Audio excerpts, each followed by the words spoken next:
guys. Right Get a on. drink. Yeah.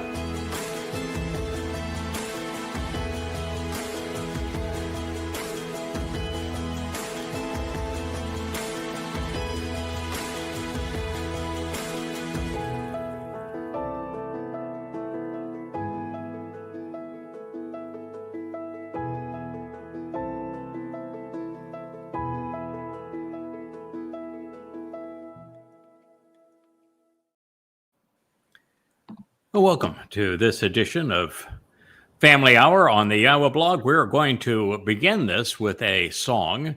It'll be a song that my wife composed. It was actually quite some time ago. And one of our members of the Covenant family presented it just a couple of days ago on my feed. And I said, boy, that is really beautiful. And it's appropriate to play at this time. So I'm expecting that it's going to be keyed up. And here we go.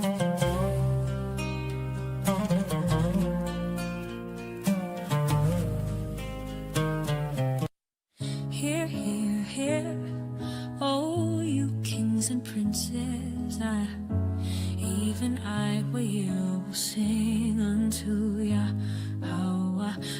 Even I will sing his tenderness towards Yisrael. Memories flood like the river Yarden of laughter and tears. In the warmth of Yah's home I faced all my fears. Oh, the man of Edom, Yahowah, walks the earth, bringing reconciliation and rebirth. In Yahowah's name we find light. In the darkness the man of Edom ignites. Let the waters flow sweet, no more bitterness to grieve. Together we will stand. Take Yah's promise in your hand. Speak softly to her, the potential bride. Walking in your word, we rise from the wilderness. Nations brought her low, and yet Yom Kippurim is filled with ambition. In this Mikrah, blood is drawn. Oh, be still my soul, the man of Edom walks the earth, bringing hope and rebirth. In the shadows we find the voice of light. In the Mikrah he ignites. Let the waters flow sweet, no more bitterness to grieve. Together we will stand. Take Yah's promise in your hand. Prepare the feast, let the heifer fall for us all on Yom Kippur. In the eyes of the children you see the war is won. Kiss the king, don't let him frown. Time to lay our burdens down. Oh, my soul, the man of Edom walks the earth, bringing hope and rebirth. In Yahowah's name we find light. In the darkness of that day he ignites. Let the waters flow sweet, no more bitterness to grieve. Together we will stand. Take Yah's promise in your hand. Now wash your clothes, let the ashes and water blend. His love knows no end. The harlot stands cleansed, ready to wed. The man of Edom as her zikaron.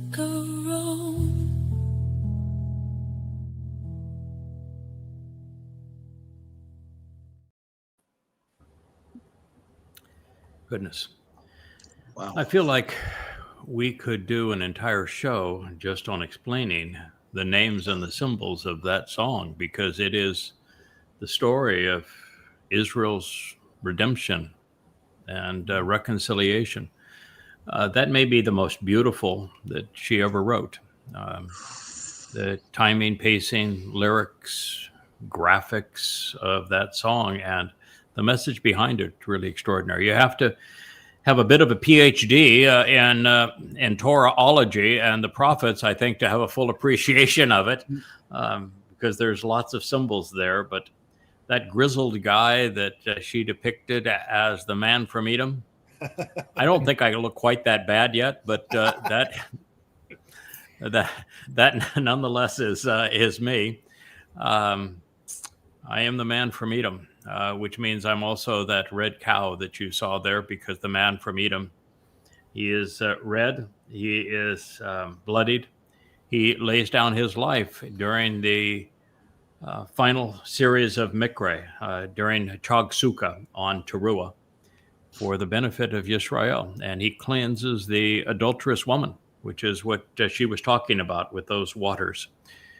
And the adulterous woman becomes the bride of King Dowd. As he returns, he is able to be betrothed to Israel at long last, because she's been cleansed of her religious guilt. And when you consider all of that and the imageries associated with it, even the zikaron at the end, the zikaron is the most memorable of men.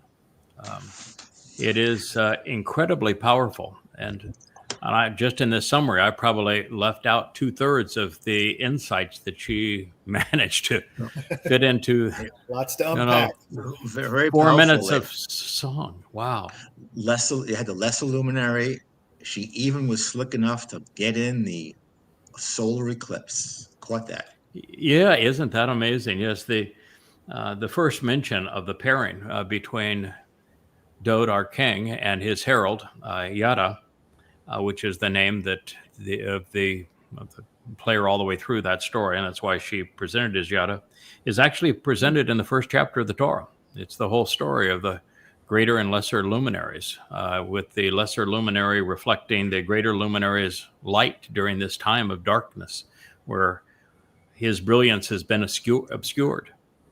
And that together they are the signs and the symbols of the Mow'ed, of these restoring witnesses to the eternal testimony, the two men that sacrificed their lives to fulfill this path that God has provided back home.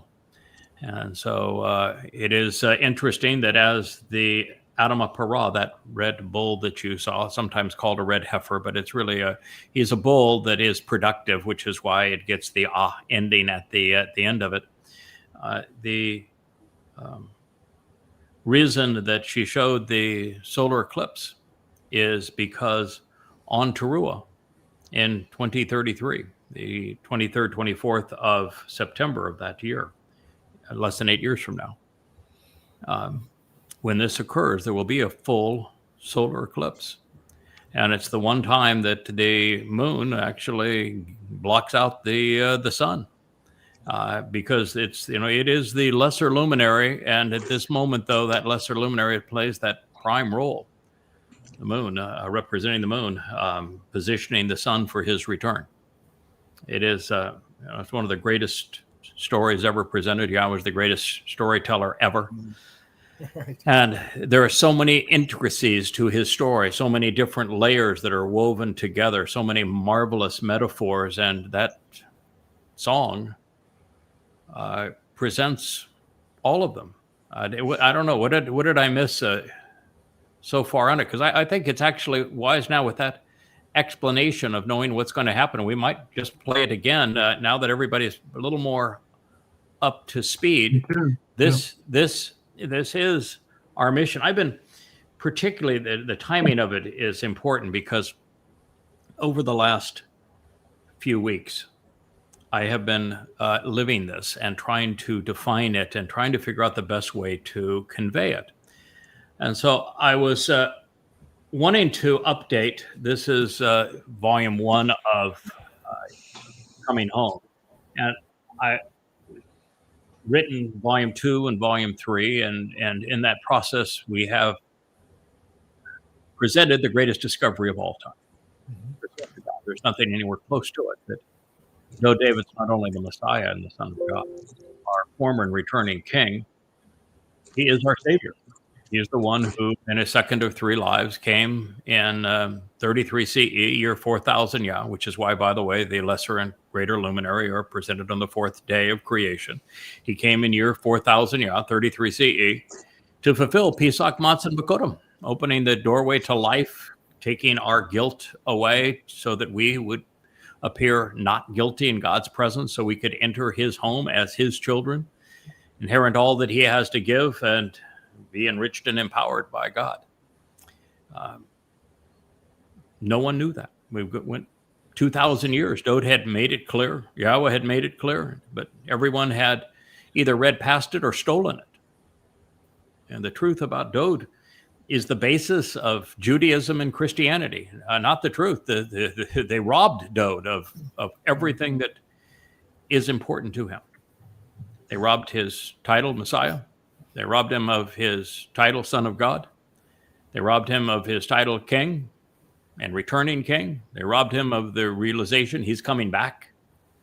They robbed him of the realization that he volunteered to fulfill Pesach Matzah B'Kodem as the Passover lamb, his soul taking our guilt into Sheol, and then returning to his Father as the firstborn of firstborn children. It's the greatest discovery overwhelmingly in human history. It completely negates Judaism, which promoted a false Messiah in Bar Kokhba and is expecting a unknown Messiah to return. It completely negates Christianity that is based on Paul robbing Dowd of all of this and giving it to a mythical creation named Jesus. And so it annuls the world's largest religions while presenting the path to the redemption of humankind and reconciliation of Yisrael with Yahowah. And it is the lesser luminary, as foretold in the 4th day of creation in Bereshith, Genesis 1, that discovered this, proved it, explained it.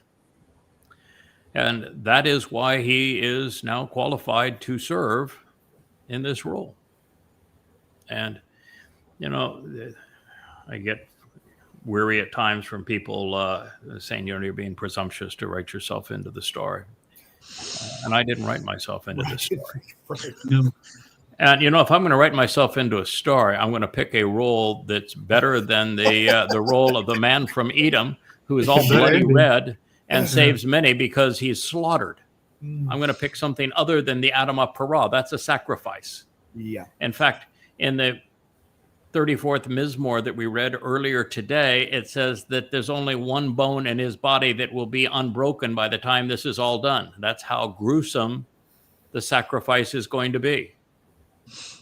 So, you know, I didn't write myself into this story, and if I would have, I'd have done a heck of a lot better job of doing it.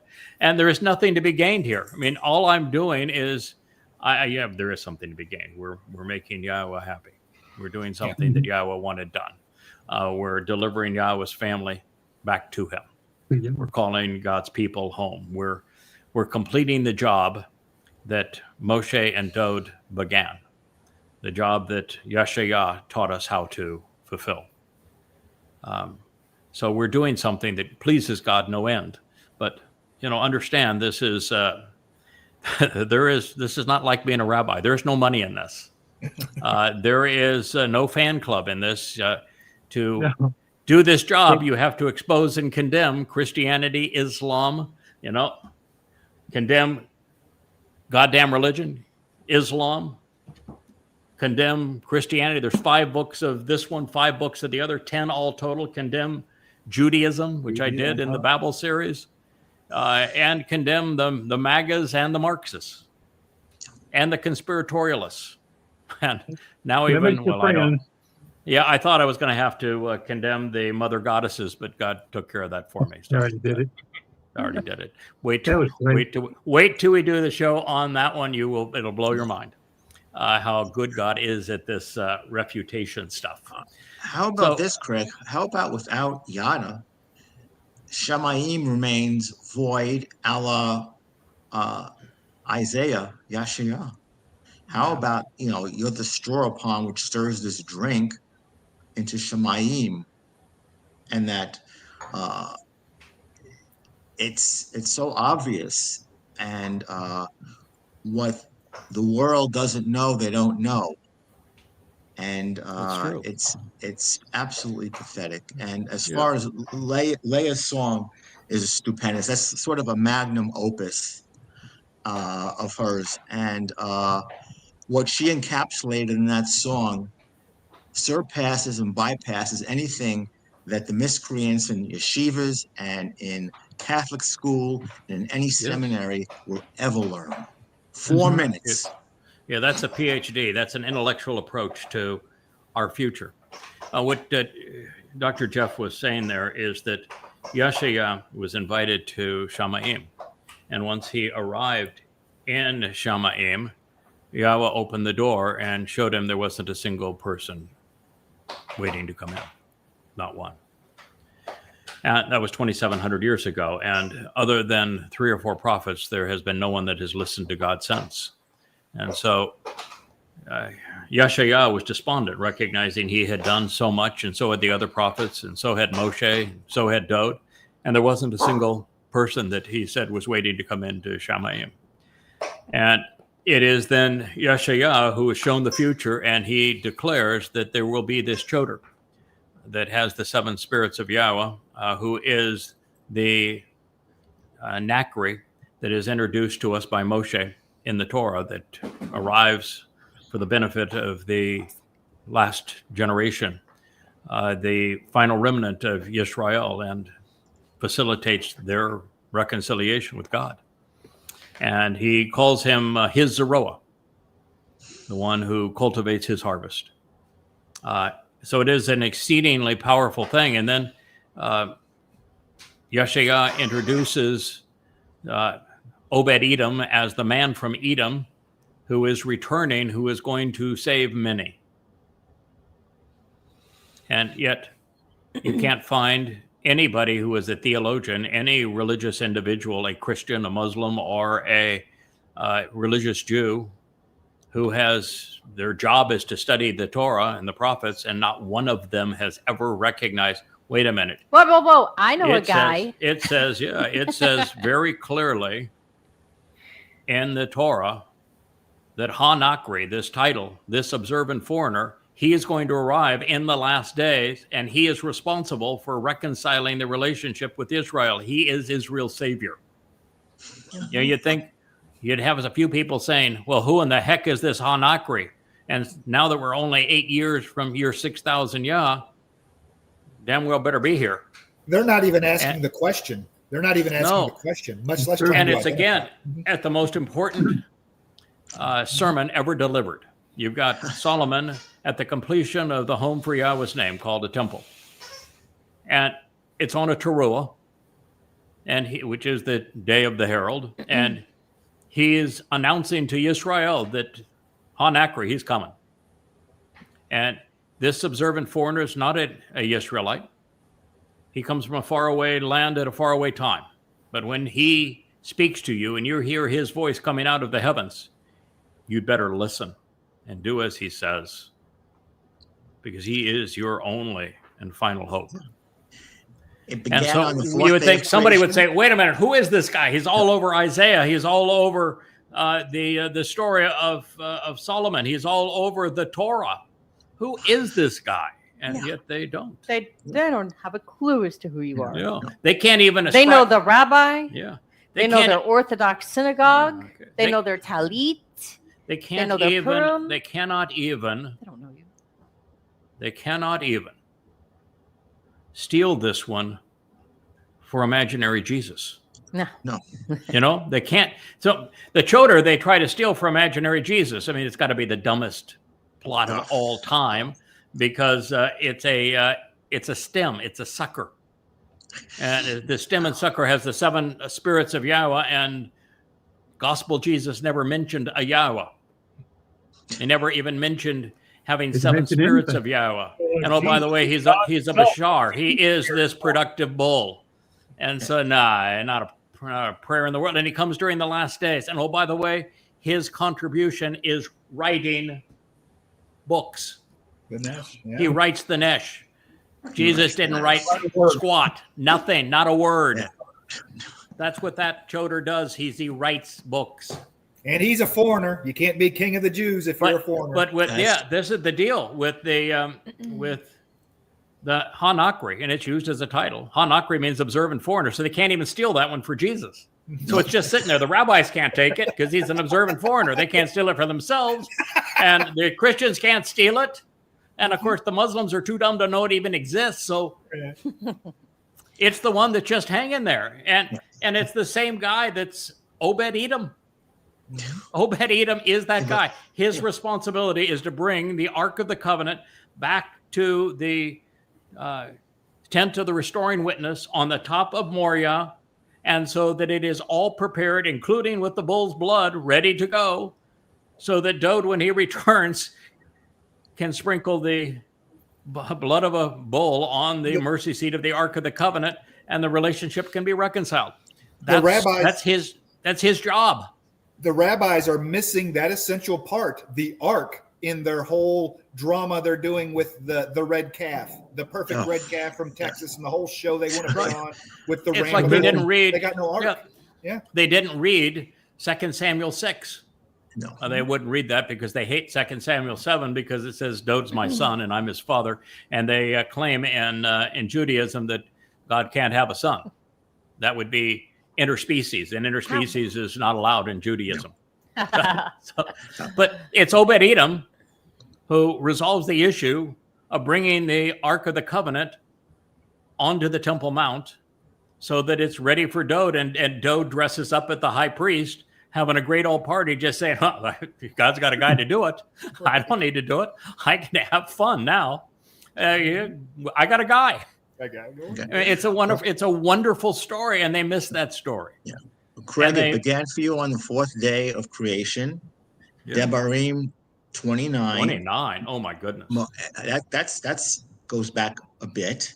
And how about Medad? Hello. Oh yeah. Yeah, I was writing about that again today. I incorporated it because, as I said, my mission right now is to write a final coming home. It's coming home for Bashar Harold. And so I decided that I would just open it with a paragraph and to say there are 2 purposes of this book. One is to announce, proclaim, affirm, and celebrate the fact that Dowd is the Son of God.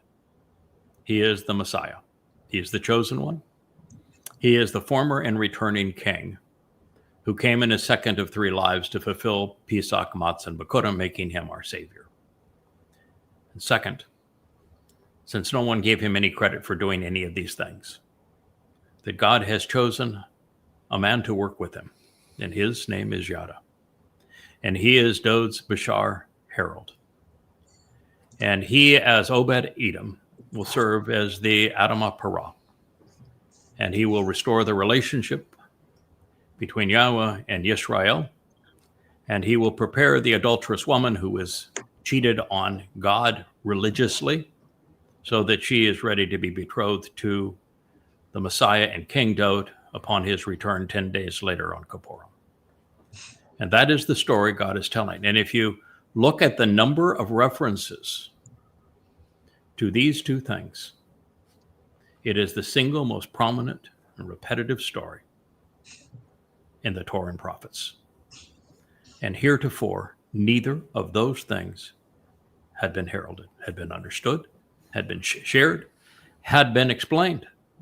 Even discussed.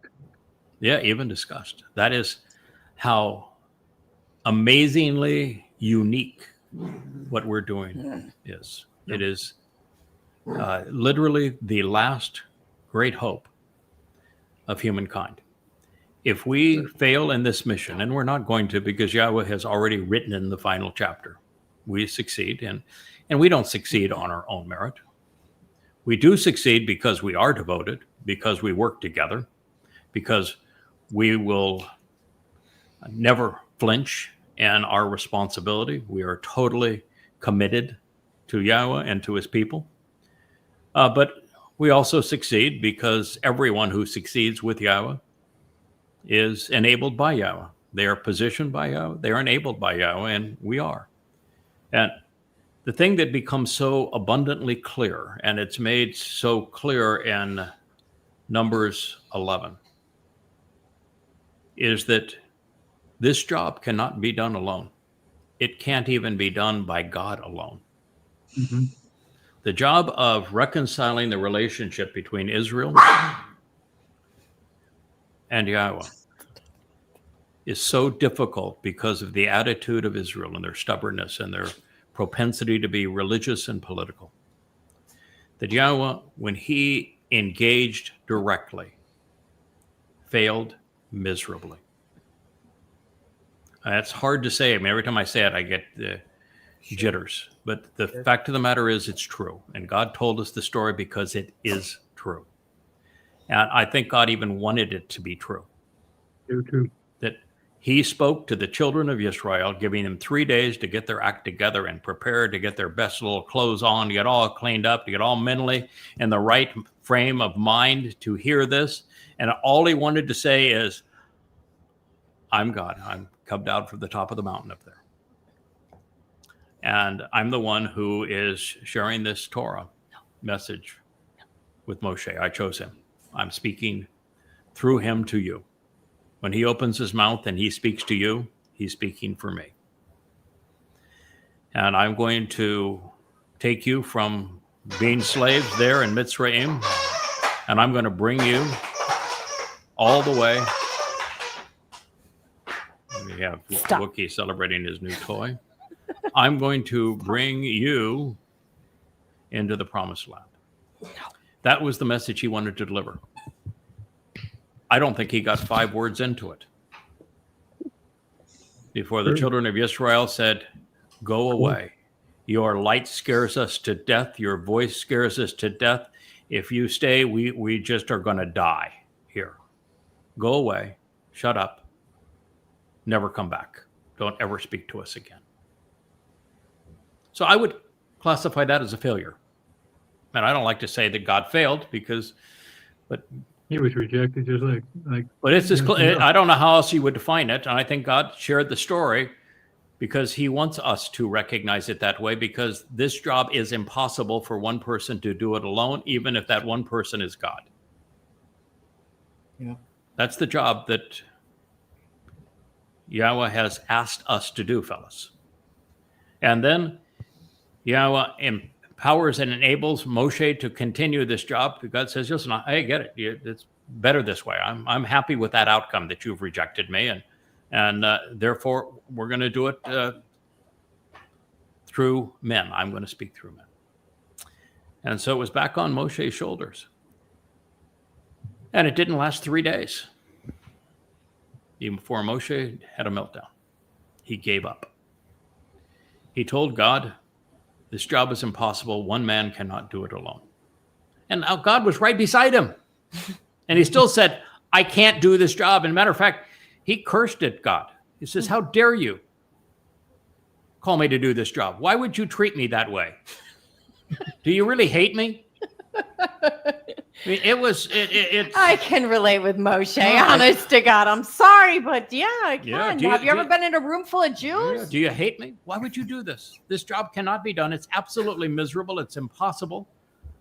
If you have any concern for me whatsoever, Kill me now. You're going to kill me. I would rather die than continue to endure this. Please kill me.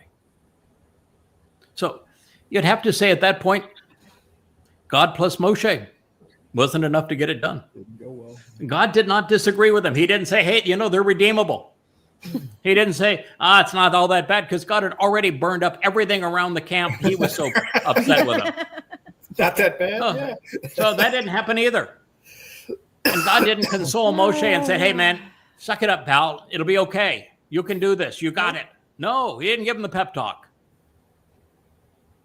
But he told Moshe, he said, listen, I want you to call 70 of the most mature individuals of all of the community of Israel. You pull them all together. I'm going to take the spirit that I have given you and I'm going to share it among the 70. And they're not going to say anything that's going to have any value to anybody. All they're going to do is be a buffer between you and the antagonists, your own people, this fractured family. So I'll provide a buffer for you with those 70 people. They're not going to be of any value other than that. And by the way, they failed at that. And then God let Moshe know, I got a couple of guys. You just get them to the promised land. I'll take it from there. I've got a couple of guys. I understand it takes more than one man to get this done, even when I'm standing right beside you. The next one will be Dowd, God's beloved. Dowd. And they didn't get it done. They did some marvelous things. They protected Israel 66 times. They captured Jerusalem, acquired the Temple Mount, resolved the great fall that was precipitated by Shaul and his popularity when he was everything but consistent with the Torah and became demon-possessed. But Dowd gave up too. The last straw for him was the Absalom rebellion. Tore his heart out. Internal fractures, family fractures, tore his heart out. He was a major contributor, though.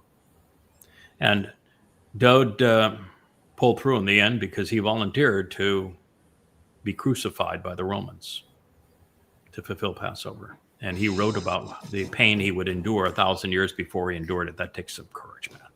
That's Gibowring up. And then he did the most amazing thing of all. He volunteered to carry our guilt and take it into hell, Sheol, and endure that for us. You don't get to be, there is no bigger man that's ever lived. Those are broad shoulders, baby. Yeah. Mm-hmm. And then he, as the Bekor of Yahowah, firstborn son of Yahowah, he enabled Bekorim, firstborn children for the rest of us. Doesn't get any better than that. But no one knew it. Not a single person acknowledged it. 2,000 years after the fact, total silence. Not a single person knew. And that was the job that was being announced in the fourth day of creation. There would be a lesser luminary who would reflect the greater luminary's brilliance in the time of darkness. But Yahowah would say so much more. And that's why HaNakry is introduced in the 29th chapter of Devarim. But that fella's also there, as you said, Dr. Jeff, in the 11th chapter of Bamidbar, Numbers in the Wilderness. Because Dowd was not alone with the spirit of Yahowah as a prophet. In that same sentence, there was another fellow. His name was Dowd, which means the beloved friend of Dowd. God had a couple of fellows. And so even in this, God is saying, I'm going to give this man my 7 spirits, including the very spirit of Yahowah. So you are listening to the voice of the very spirit of Yahowah on these programs. And I'm going to give him the spirit of wisdom, intelligence, of bien, understanding. I'm going to give him the spirit of Gibowr. So he'll be as confident and courageous and as resilient as a man can be. I'm going to give him the spirit of Estah. He's going to be the first person ever in all of human history to put the whole story together from beginning to end, to tell you how it all fits together, and then explain it to you.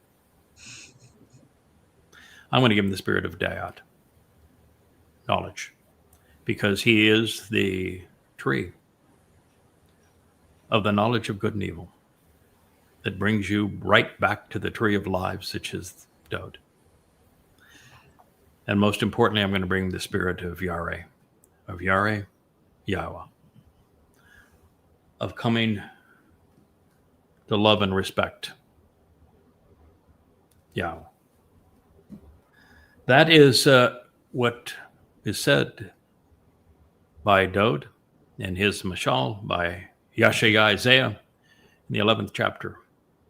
And yet everyone reads right past it and doesn't think anything of it. But by the time God has said all of these things, and he mentions this fellow that's going to support his beloved son and restore his name, Yahowah, so it's known to his people, and reacquaint them with Dowd's achievements and accolades, that they will be ready. The harvest will happen. So with all of that, Rich, would you mind replaying Leah's song now that we have a marvelous introduction and explanation of it? The second time, I bet we'll all enjoy it all the more. You want to comment why it's playing? No. Nope. Okay, we're going to play.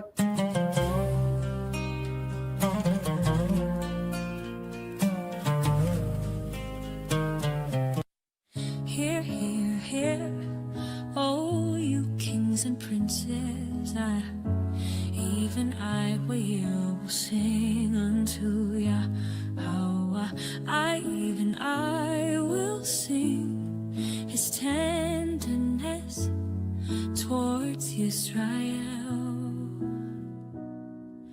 Memories flood like the river Yarden of laughter and tears. In the warmth of Yah's home, I faced all my fears. Oh, the man of Edom, Yada, walks the earth, bringing reconciliation and rebirth. In Yahowah's name we find light. In the darkness the man of Edom ignites. Let the waters flow sweet, no more bitterness to grieve. Together we will stand, take Yah's promise in your hand. Speak softly to her, the potential bride.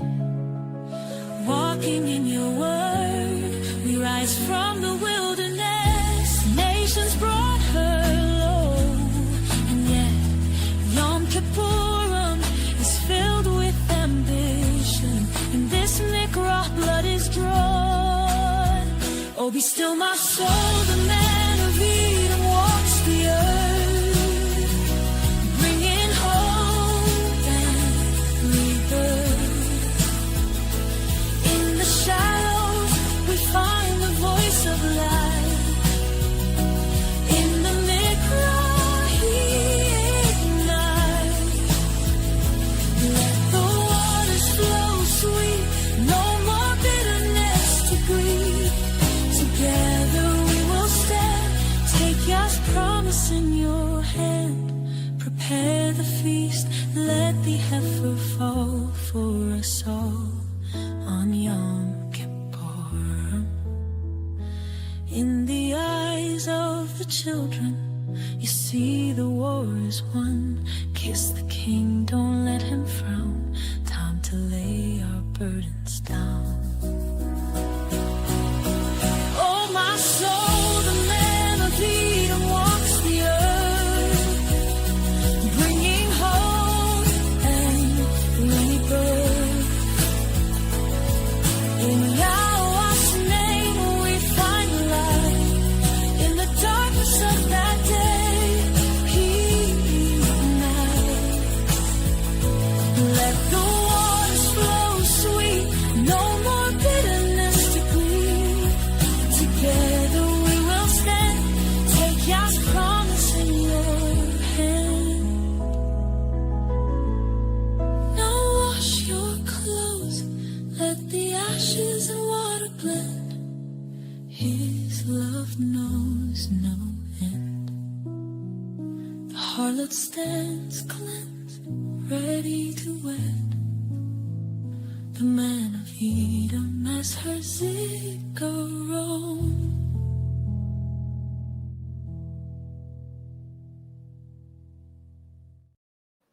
The two things that, among many, that I missed in my introduction of that song this time, is that the song was written by Leah.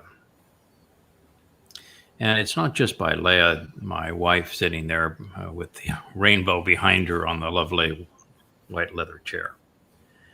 Leah is the mother of Yahowah. And as the mother of Yahowah in the story, she plays an exceedingly important role in bringing us Yisrael. That's part of the fact that it's Leah singing the song. She's speaking of Leah, the wife of Jacob, the mother of Yahowah.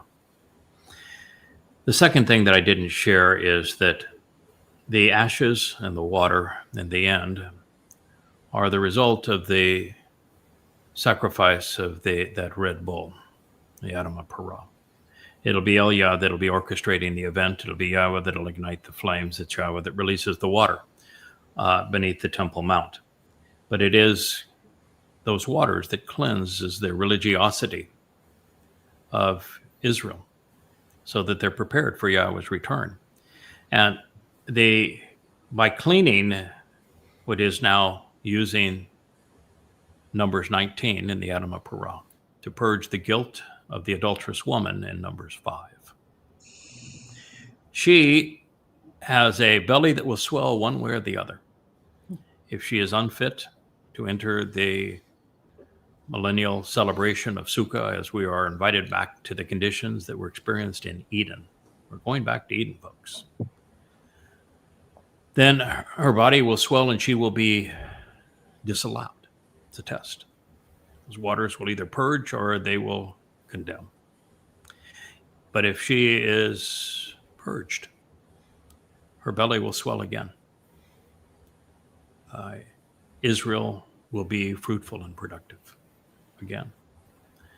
And so she is Dowd's bride in the end. So there was even more to that song that wasn't conveyed.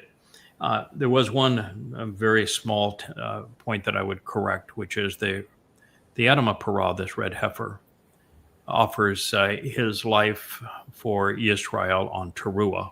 Mm-hmm. It is for the benefit of Dowd's return on Kippurim. And this enables our return to Garden of Eden conditions on Sukkah. So it is the comprehensive fulfillment of Chag Sukkah, which is the final celebration in year 6,000 Yah. Dowd fulfilled the first three Mikre, which are Chag Matzah, Pesach, Matzah, and Bikurim. And it is Yahweh's responsibility to oversee the fulfillment of Chag Sukkah, which is taruw'ah, Kippurim, and Sukkah. And while he is the sacrifice for taruw'ah, he's also the Zeroah harvesting the gleaning that will occur the Friday evening of taruw'ah, the 23rd of September. He's best man for Dowd at the wedding. He prepares Dowd's bride, and he enables Yahowah to return, reconciled to his family, and he presents the Ark of the Covenant for Dowd to anoint, as is required by the Torah, on Kippurim. If I may. And then he is the man who literally opens the door and serves as the guide and the teacher, going through the first 8 days, representing 8 years of our return to the garden in Sukkah. So it is a comprehensive responsibility. It's not that he is in charge. He isn't. Dowd's in charge. And Yahowah has fully delegated the responsibilities to his beloved son, Dowd. But as Dowd figured out in 2 Samuel 6, as it's reported to us, it's really good to have a friend. And Obed-Edom was his friend. Yes, Leah? If I may, it's not just the best man. Yada is the facilitator. Mm-hmm. In so much as the way I see it, he is her dowry. Well, yeah, Yahowah uses the term best man to describe the role he's going to play on behalf of Dowd during this wedding. So I'm gonna go with that. But the thing that is so interesting, and we saw this presented in the 33rd Mizmowr or song, which is that Dowd wrote about the work of this man, that he, as the goy, it's a title, ha-goy, this goy, whose God is Yahowah, and I am the first and only one to fulfill that mandate. The goy, whose God is Yahowah, whose mission is to reconcile their relationship and to show the way to the benefits of the relationship, conveyed through Asher twice. It says of him that his inheritance is the covenant family. So I'm in a position where the children of the covenant, because of the work that we're doing together, are mine. So I'm going to keep them for all of a nanosecond, and I'm going to say, King, Yours now. they're yours. This is my wedding gift to you. And I expect you are probably going to pass on almost all of them to Yahowah. You may keep a few of us for yourself. There's work to do, and I'm sure there's really going to be some pretty pretties amongst that group. And we know your past, and you get to pick your bride. But I think that most of these you're going to pass right on to Yahowah. But that's what it says, that my gift to our King is the covenant family. I actually do receive something for doing all of this, and that is the covenant family.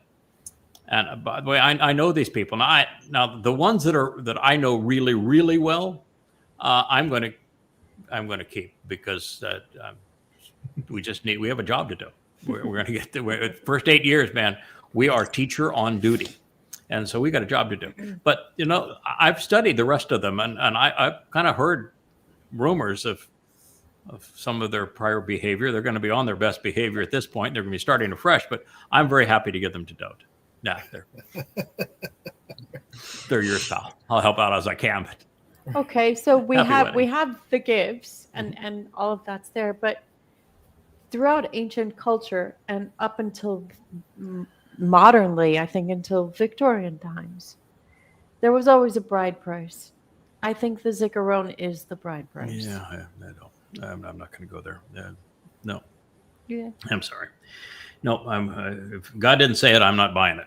And I don't realize where God said it. So we're Feels too cultural. They're a gift, and if there's going to be a cultural expression, we'll deal with that. But I'm going to be really stiff on this one.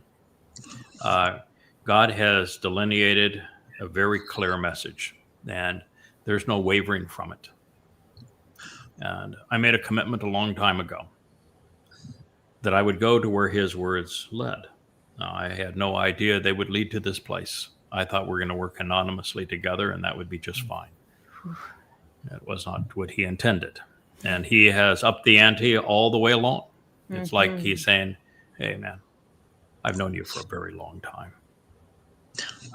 I wrote about you a billion years or so ago. So, I'm pretty aware of who you are. And at this point, I'm convinced that you can handle this. So we're going to continue to up the ante, and you're not going to buckle. In fact, I'm making certain that you're prepared for every step of the way. So, and so while the words led to places I did not think they would lead, and to places that are exceedingly unpopular. Oh, yeah. I do love the place where they have led. Yes. And do I love the idea of the sacrifice? Actually, yes, I do. And I love the reason. I love the sacrifice for the same reason that Dowd chose it, which is you give up. In his case, it was a little over 24 hours. It would have been right around 30 hours. You give up 30 hours of sheer agony for an eternity of respect. I think that's worth it. You give up 30 hours of agony for to get an attaboy from God where he says, I really appreciate what you did. You give up 30 hours of agony for you get to look at every member of the covenant family forever and know they're there because you did this. Pretty awesome thing, right? Oh, yeah. And so, I'm delighted to offer this sacrifice. If God had asked, as opposed to just written the story this way, I would have volunteered, and maybe I did in a way. Maybe it's the same way that Dowd volunteered. Dowd volunteered to serve as the Passover lamb because, he read the opening chapter of Bereshith. He knew all about the greater and lesser luminaries and them serving as the sign of the Mow'ed. He knew what the Mow'ed were. Pesach, Matzah, and Bakodim is how they began. He read the story of Abraham and Yishak climbing Mount Moriah, and of Yishak saying, "Where's the lamb?" And Abraham saying, "God will provide the lamb." And then they get to the summit, and they go all the way to the natural progressions of things on the summit of Mount Moriah in year 2000, 1968 BCE. And Yahowah calls out Abraham, "Don't take the life of your son, your only son, the son whom you love. I'll provide the lamb." Yahowah has an only son at that point. And that means that Dowd was God's son long before Dowd was born. Yeah. And Dowd's name means beloved. And Dowd read that, and he says, "That's me, isn't it?" And then he listened to what Nathan had told him based upon what Yahowah had offered when Dowd said, "I want to build a house of cedar for Yahowah." And Yahowah said, no, that's not the way this works. You don't build a house for me, I build a house for you. And I'm going to establish your throne forever because you are my son and I am your father. And immediately Dowd would have figured it out. He would have known, that's me. I'm going to fulfill Passover. And I'm going to fulfill Passover in year 4,000 because it's the fourth day of creation. And so he wrote the Mizmowr, the first 30 of them, in first and second person volition, saying, "I have chosen to do this and you agree with me. We're going to fulfill this. We're going to save Yisrael." So clearly he figured it out and said, "We're going to do this together." That's not really much different than, I guess, what I did. I came to this the first time. Leah knows because we were sitting in my study together. And I was going back through Yeshua 17 that is just so powerful for us because Yeshua 17 speaks of the fulfillment of shabuw'ah as a harvest and of taruw'ah as the gleaning. And in the midst of the taruw'ah presentation, Yeshua speaks of a parah. A parah is a productive bull. And immediately the two of us looked at each other and said, "Oh my." Mm-hmm. Oh my. We are that bull. That's the story of Numbers 19, isn't it? The story that no one has ever been able to figure out. Who in the world is the Adamah parah, the red heifer of I looked him dead in the face and Numbers, said, "Are you the red 19. heifer?" Yeah, I am. Yeah. It was- And so we went back and we translated that, and yes, indeed.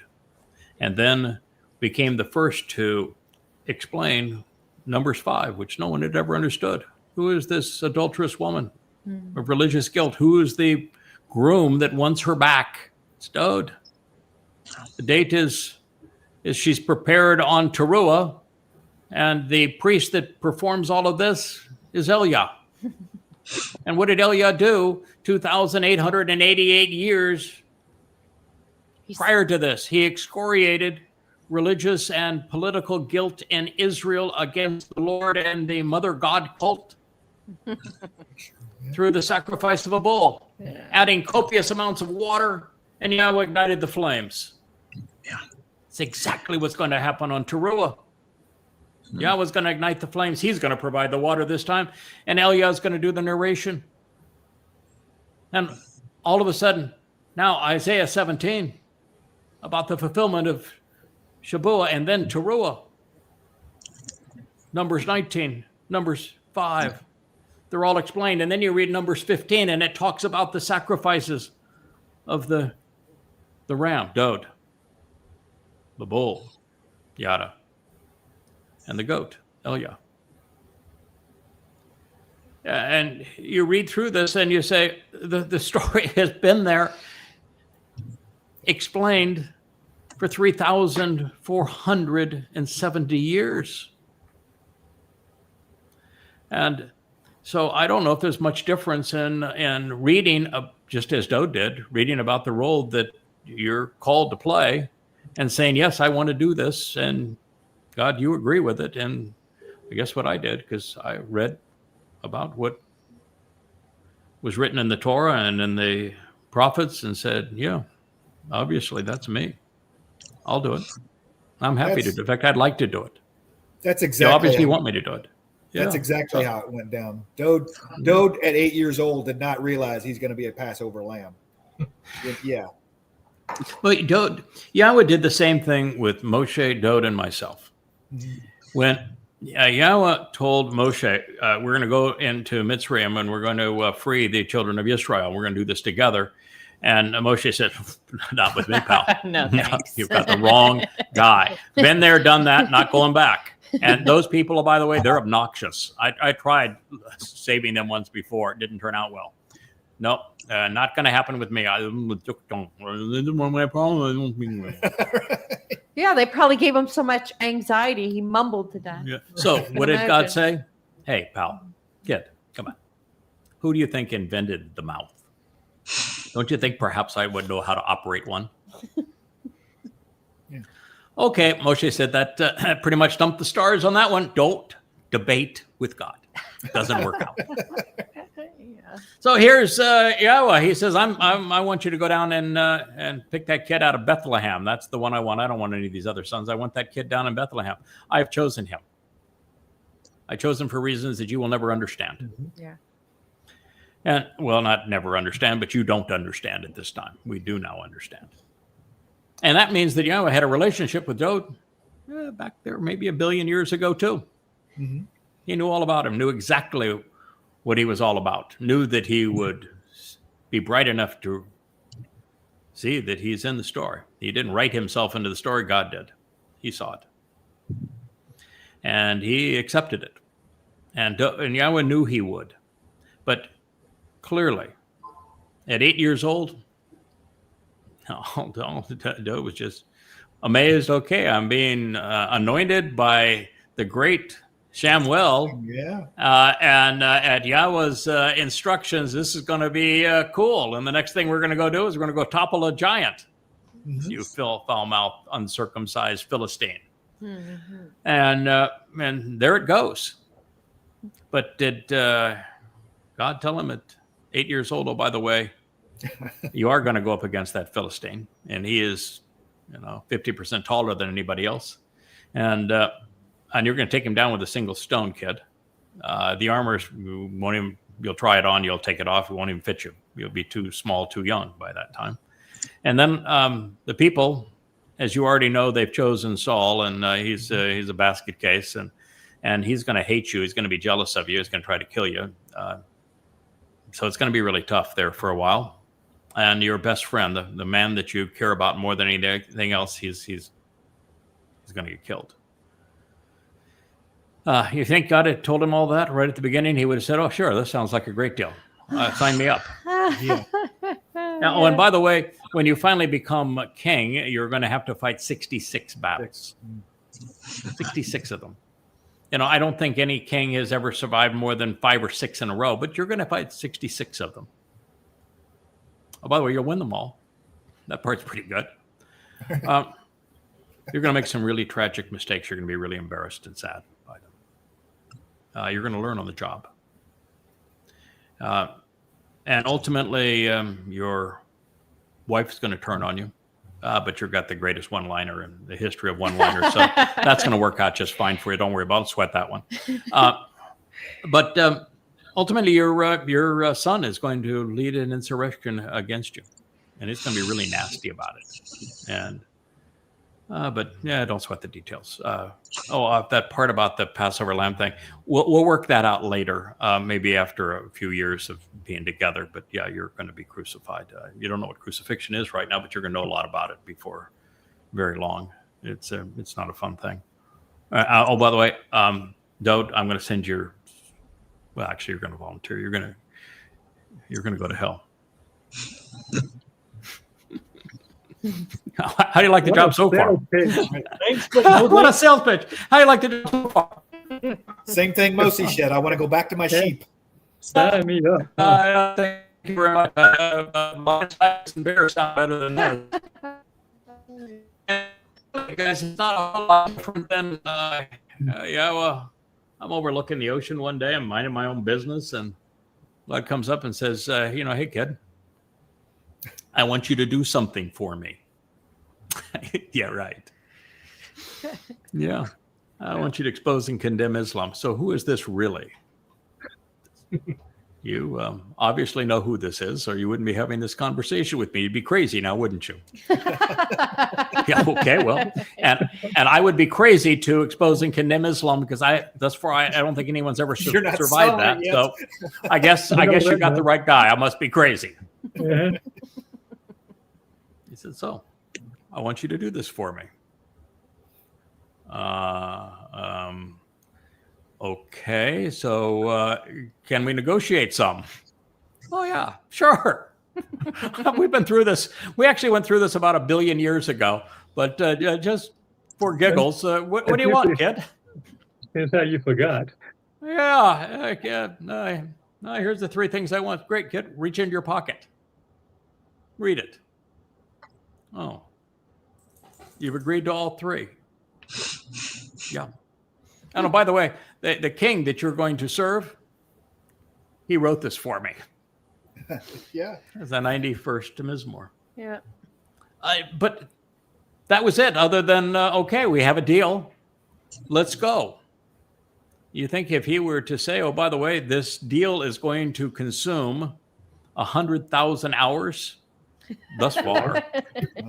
You're going to write 40 books.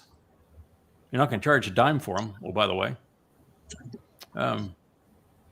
you're going to be hated. You're going to work 80-hour weeks. Yeah, you're going to work 80-hour weeks and some 90-hour weeks for 32 years. Everything that you thought was a hobby. Nope. You like flying airplanes? Go by. You like captaining boats? It's a nice boat, but nope. Our diving equipment is rotting. Yeah, kid, we got some work to do. Now, lovely digs. Have a beautiful wife, wonderful support and friends, and I'm happier without those things. But the fact of the matter is, I don't think if he had just laid it all on the line and, oh, by the way, you're going to get brutalized on taruw'ah. It's going to be a really gruesome scene. Yeah, you're going to have a Motherite cult slander you. Oh, by the way, if you don't do this, then the next 4 Mow'ed Mikri are not going to be fulfilled. And I'm not coming back. And I'm going to destroy the earth. Yeah. No pressure or anything. None at all. Oh. But that's basically it, right? I mean, that's the story. Welcome to the family. Welcome to the family, kid. Well, that's why you have to be a Chazak. You have to be a Chazak from the crown of your head to the soles of your feet. You do.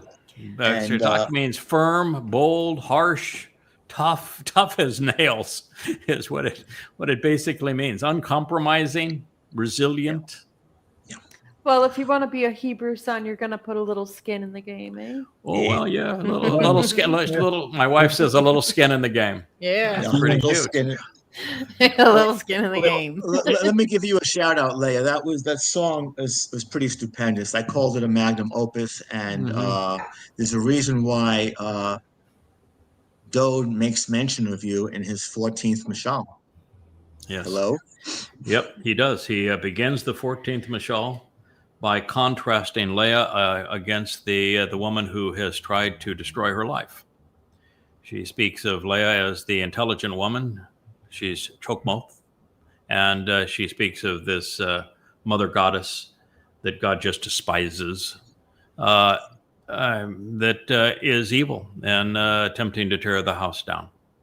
And that is how he introduces the Choter for the first time. And it's Dowd who writes it, of course. So our king knows her. Yes, he does. Yeah.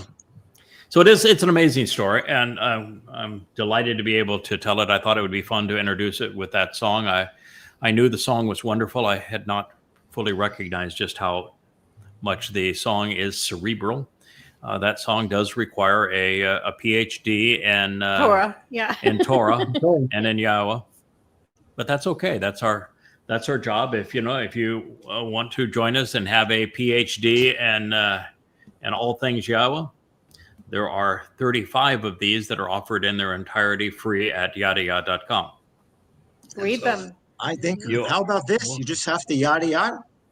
You just have to yada yada. Yeah. Yeah. Simple. If you yada yada, that gets you at least in the right place. That means to know Yahowah. I said yada yada, no yada.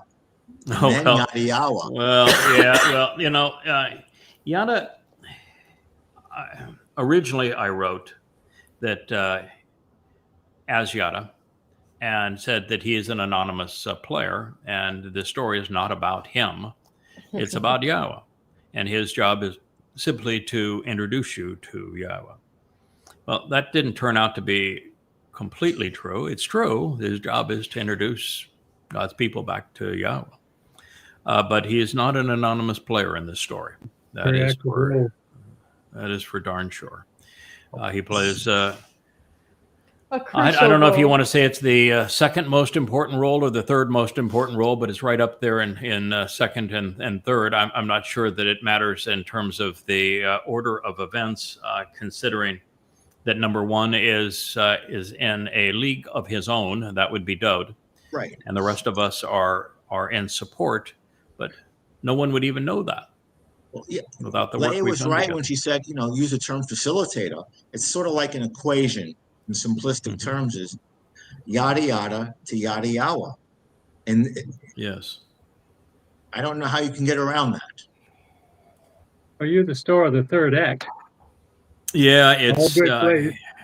I don't think, just as I am positive that there is no salvation without knowing Dowd and what he has accomplished. True. I'm not sure at this point there is knowing Dowd without knowing Yada's role in bringing attention to what Dowd achieved. And so I think the reason that Yahowah went so far as to announce them in the opening chapter of the Torah, and then introducing them in Numbers, and then concluding Devarim, Deuteronomy, with the story of HaNakry, is because you need to know the observant foreigner if you're going to be reconciled as part of this relationship and enter the millennial celebration of Sukkah. I think these things are definitely related. So I think you're onto something. I don't think I'm comfortable saying what you just said, but I certainly see the merit of it, that God didn't go out of his way to tell all of this story this way for us to not know the players. I feel comfortable because, and I'll use your own methodology.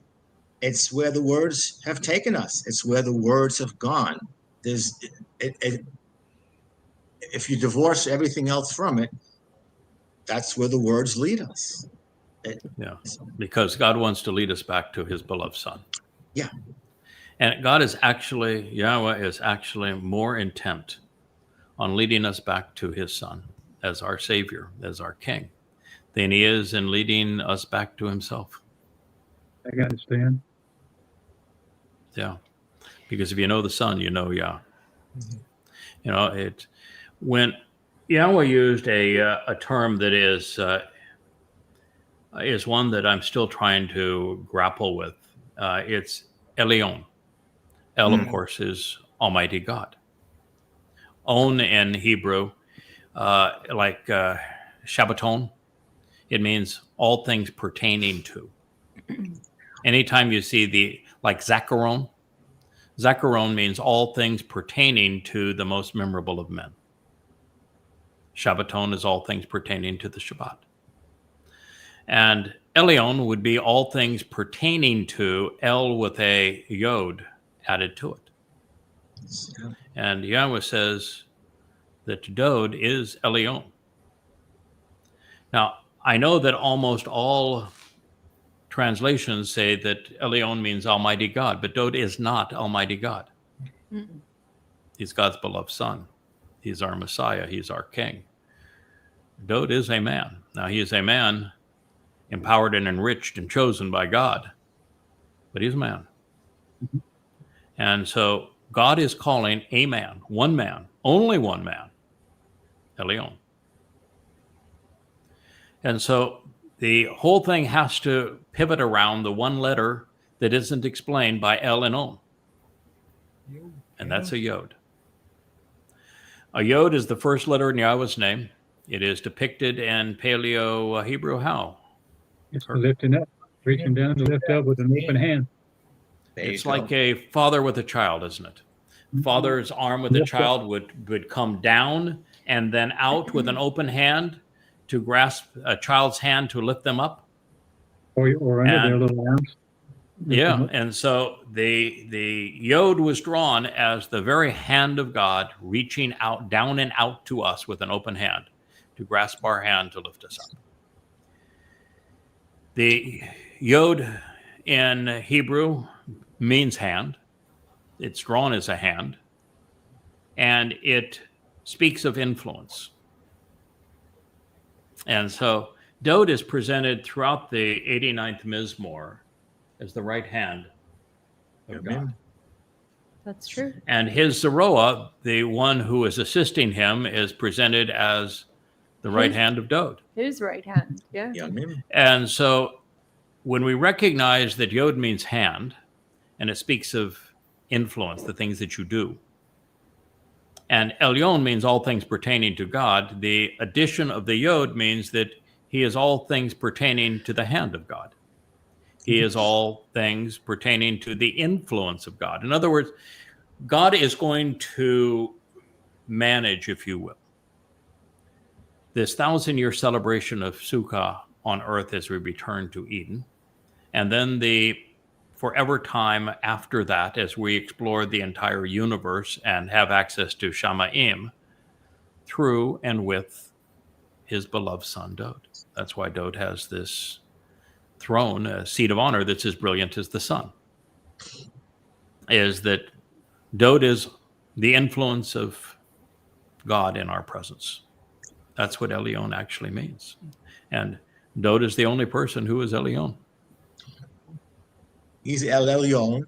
You're one step removed from that, but you are functioning now as Yah's Kol. You know, I think that I'm going to get what I want. And I was attentive to what we want. I want to go back to being essentially retired and anonymous. I've enjoyed Me too. I've enjoyed this mission a lot. But you know, I'd like some quiet time with my wife and a little exploration time, and I'd like to have a Shabbat.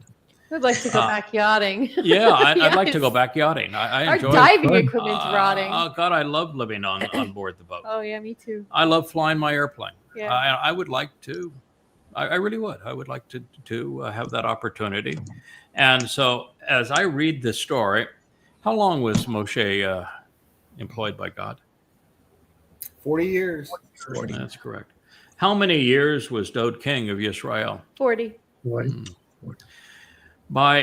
If you subtract 2033 from 2001, how long will I have been deployed by God? 32. How many days? How many days is the celebration of Sukkah? 8. 8. And And what is the difference between 32 and That would be 40. and 40? I have to take off my shoes. 8. Ocho. And so I think that the first 8 years, 8 years, when 40 would require hands and toes, wouldn't it? And hands and toes, if we want to be exact here. I like to be precise. Or we could just count everybody's hands and toes up and down the row over there, and we would have it. But please don't show your toes. Yes. That would be 40, wouldn't it? If we get 8 years into Sukkah, matching the 8 days of Sukkah, would it not? And what is our job? Teaching. Yes. There won't be teaching. anyone, not a single soul allowed into this celebration of Sukkah, the return to the garden, that will be any more mature than 5 days old. Mhm. Oh, yeah. 5 days, yeah. Yeah, you could say, some ways you could say 15, and they're purged of their religiosity, and we might get a head start on them on taruw'ah. And so they've got 10 days to get their act together but that's really our focus then is on the wedding and the return. And then, but in Sukkah, with the return to Eden on the 7th of October, 2033, which by the way is a full eclipse of the moon. I'm delighted to be eclipsed on that day. I'm eclipsed, of course, by Dowd, who's the sun at this point. I think we have 8 full years of dedicated service as teachers. And I think God is saying 40 years is all I'm going to ask of any of my coworkers. We'll just be friends and family after that. And you can have the long Shabbat you have longed for, but I want 8 years more. So fellas and lady, when you signed up for this, and Rich over there quietly behind the scenes without the light on him, now he has to sit up and he might even turn on the camera on himself. We have another 8 years. We have 8 years to go before we return to Eden, and we have 8 years to go as a full-fledged team to educate the babes that will be part of forevermore. And it's more than just the final remnant of Yisrael. It's also the Goyim who have been chosen in that dappled chariot that have the right attitude and aptitude to serve during the Millennial Shabbat. They're going to have an opportunity. It wouldn't be fair for them to have been brought in without an opportunity. Sure. And so our job will be to teach them. And I think it's going to be very much like we're doing now. I think this is how we're going to continue to create a library. And I think by the time that we run up to that date, we're going to have a marvelous library, both of books and of these programs. And better special effects. We're going to have a lot better special effects. Kevin, I've now done this almost a year now. We started sometime in December. So, maybe we'll call it 10 months right now. And I've done a lot of shows where I thought that, boy, we really laid it all out. That was a marvelous experience. The most fun by far was the one we did together on the vlog of the blog. So the vlog of the blog was such a fun format. You're completely unscripted. You got two fellows talking about the day's events, and each image is a story. And you can do so much more with each of those posts, because what we did is we went through a blog. A blog is my feed on Facebook is the one we used. And so these are the things that were in my feed on Facebook or that I saw in the news that I thought would be interesting. And I made a brief comment on it because I realized in the blogosphere, if you get back past about 10 words, you've lost people. Right. And so the reason we're talking to people now is because people don't read so much. I mean, I would do everything I could to encourage you to read. This is really, really powerful. Please read this. It's so much more powerful than listening to us. But I realize that I can't encourage people to do what they don't want to do. And I also realize that as much as I've worked over the past 24 years to constantly update those books with everything we've learned, we're so far beyond the books now Yeah. that We're off to script. update these books now, it would take me 10 years just to go back to write those books with everything we've learned. And I would learn so much in doing that I'd have to go back and rewrite them all again once we did that. That's Yeah. why this program is just so spectacular that we can just be current and cutting edge right now with the latest and greatest that can be known about Yahowah. It evolves so much faster. Absolutely. Yeah. It absolutely does. But that program of just Wayne, I don't know. I don't have, I have on X in this period of time, this 10 months, I have made just shy of 30,000 posts. And I've probably made an equivalent number on Facebook. Let's just call it 50,000 posts. So I will tell you for certain, well, I remember many, many of those posts. Got a pretty good memory on for these things. I have no idea what you're going to pull up next. And so you're just going down the feed and there it is. So, yeah, I want to talk about that. And it was really fun. And it's not just fun because you get to talk about current events. It brings us back to that syndicated radio show that I had called Shattering Myths. But you're good at this too. Kevin, you really are. You're good at it. I can Yeah, scroll. yeah. You just said Yeah. any idiot can scroll. The last time I said that, I had a mutiny. Well, hopefully you'll see the humor in it. There you go. I Oh, get that's it. right. That's right. That was very good. I was actually trying to give you a compliment before you bailed on me, and that is that you're really well read and well spoken. So we could speak of, for example, the Northern Lights, and you could talk about how the solar flare was literally trying to devour a certain part of the Earth's atmosphere. Right. It's not many people that are going to be versed in so many different subjects and are going to keep pace on something that's spontaneous and be able to add to it. And I thought the interplay between the two of us was just great. I mean, I enjoyed it. I had a good time. have Kevin there and you're scrolling down and we're talking about these things. It was easily the most fun. And every day there's so many events, and we could do one every day, and maybe we'll get to an everyday pace. I think right now we'll try twice a week. We'll find out what your schedule holds, and maybe we'll do one tomorrow. If not tomorrow, maybe maybe our deal is that for a while we'll take the Shabbat off and do. We don't take it off. I mean, it just means that it's a quiet day where I spend all day translating and writing. As opposed to doing the vlog, and we may do it on Sunday. But we'll have to figure out what your schedule is. But I'd like to get one done on Sunday, and then we'll do another one on Wednesday, and maybe Wednesday and Sunday will be kind of our pace until we pick back up and do more of these. I need this particular series I want to proceed with because it gets to what we're going to begin right now, which is the 35th Psalm, which is Gibowr is important. Absolutely. Let me just say, Craig, that I must acknowledge that the blog debut out of the gates was unusually smooth. It really flowed.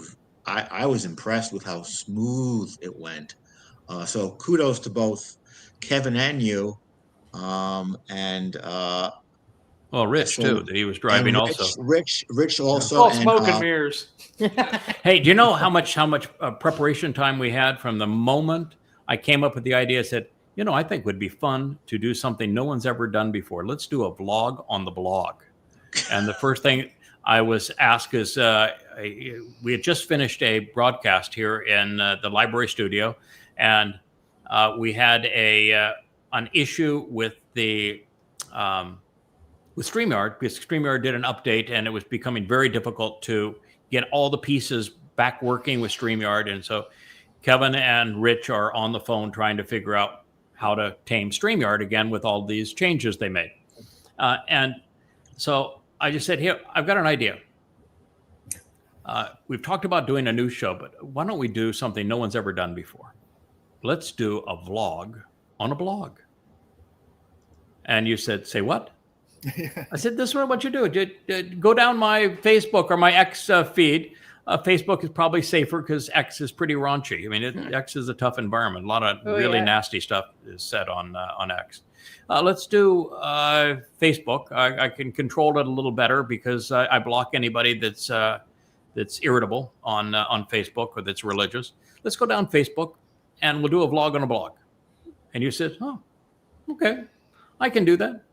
And would you have about 2 hours to prepare? Right. That was about it, right?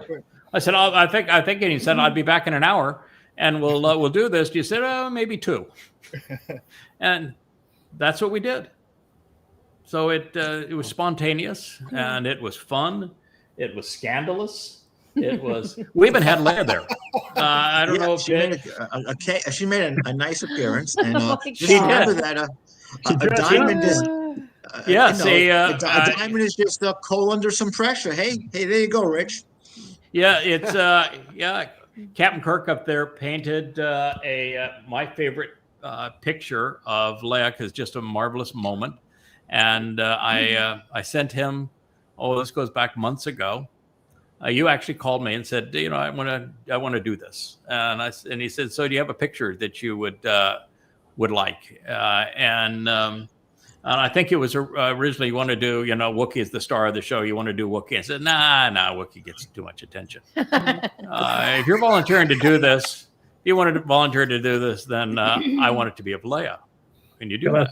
Till I saw the jury, then I went, well, yeah. And then he said, oh, send me a picture. I sent you the picture. And it's yeah. And I don't know where the picture was sitting there in that chair. It's in your room. Oh, Yeah, I needed to sit in the chair, obviously. Okay. I would have loved to Leah holding. I would have loved to see Leah holding the picture. Oh my God, no. It's gorgeous, beautiful, right? Though. I mean, it is very beautiful. Yeah, it's Thank like you, when I look at that picture, and I'm reminded of my conversation with Yahowah a couple of years ago, where I said, Yahowah, I don't want to have to do Prophet of Doom and turn it into goddamn religion. I know it needs to be retitled. I know it needs to be rewritten, but oh God, that is really miserable. I don't want to have to go back into the Quran. I mean, Muhammad was a creep. No, let's not do this. And he says, I have taken care of you. Now you take care of my people. And I look at that picture of Leah and this beautiful place that we live here, and I said, okay, that's pretty tough to argue with. And I've kind of gotten the point where I said, I don't think I want to debate you. I won this one. We'll go with it.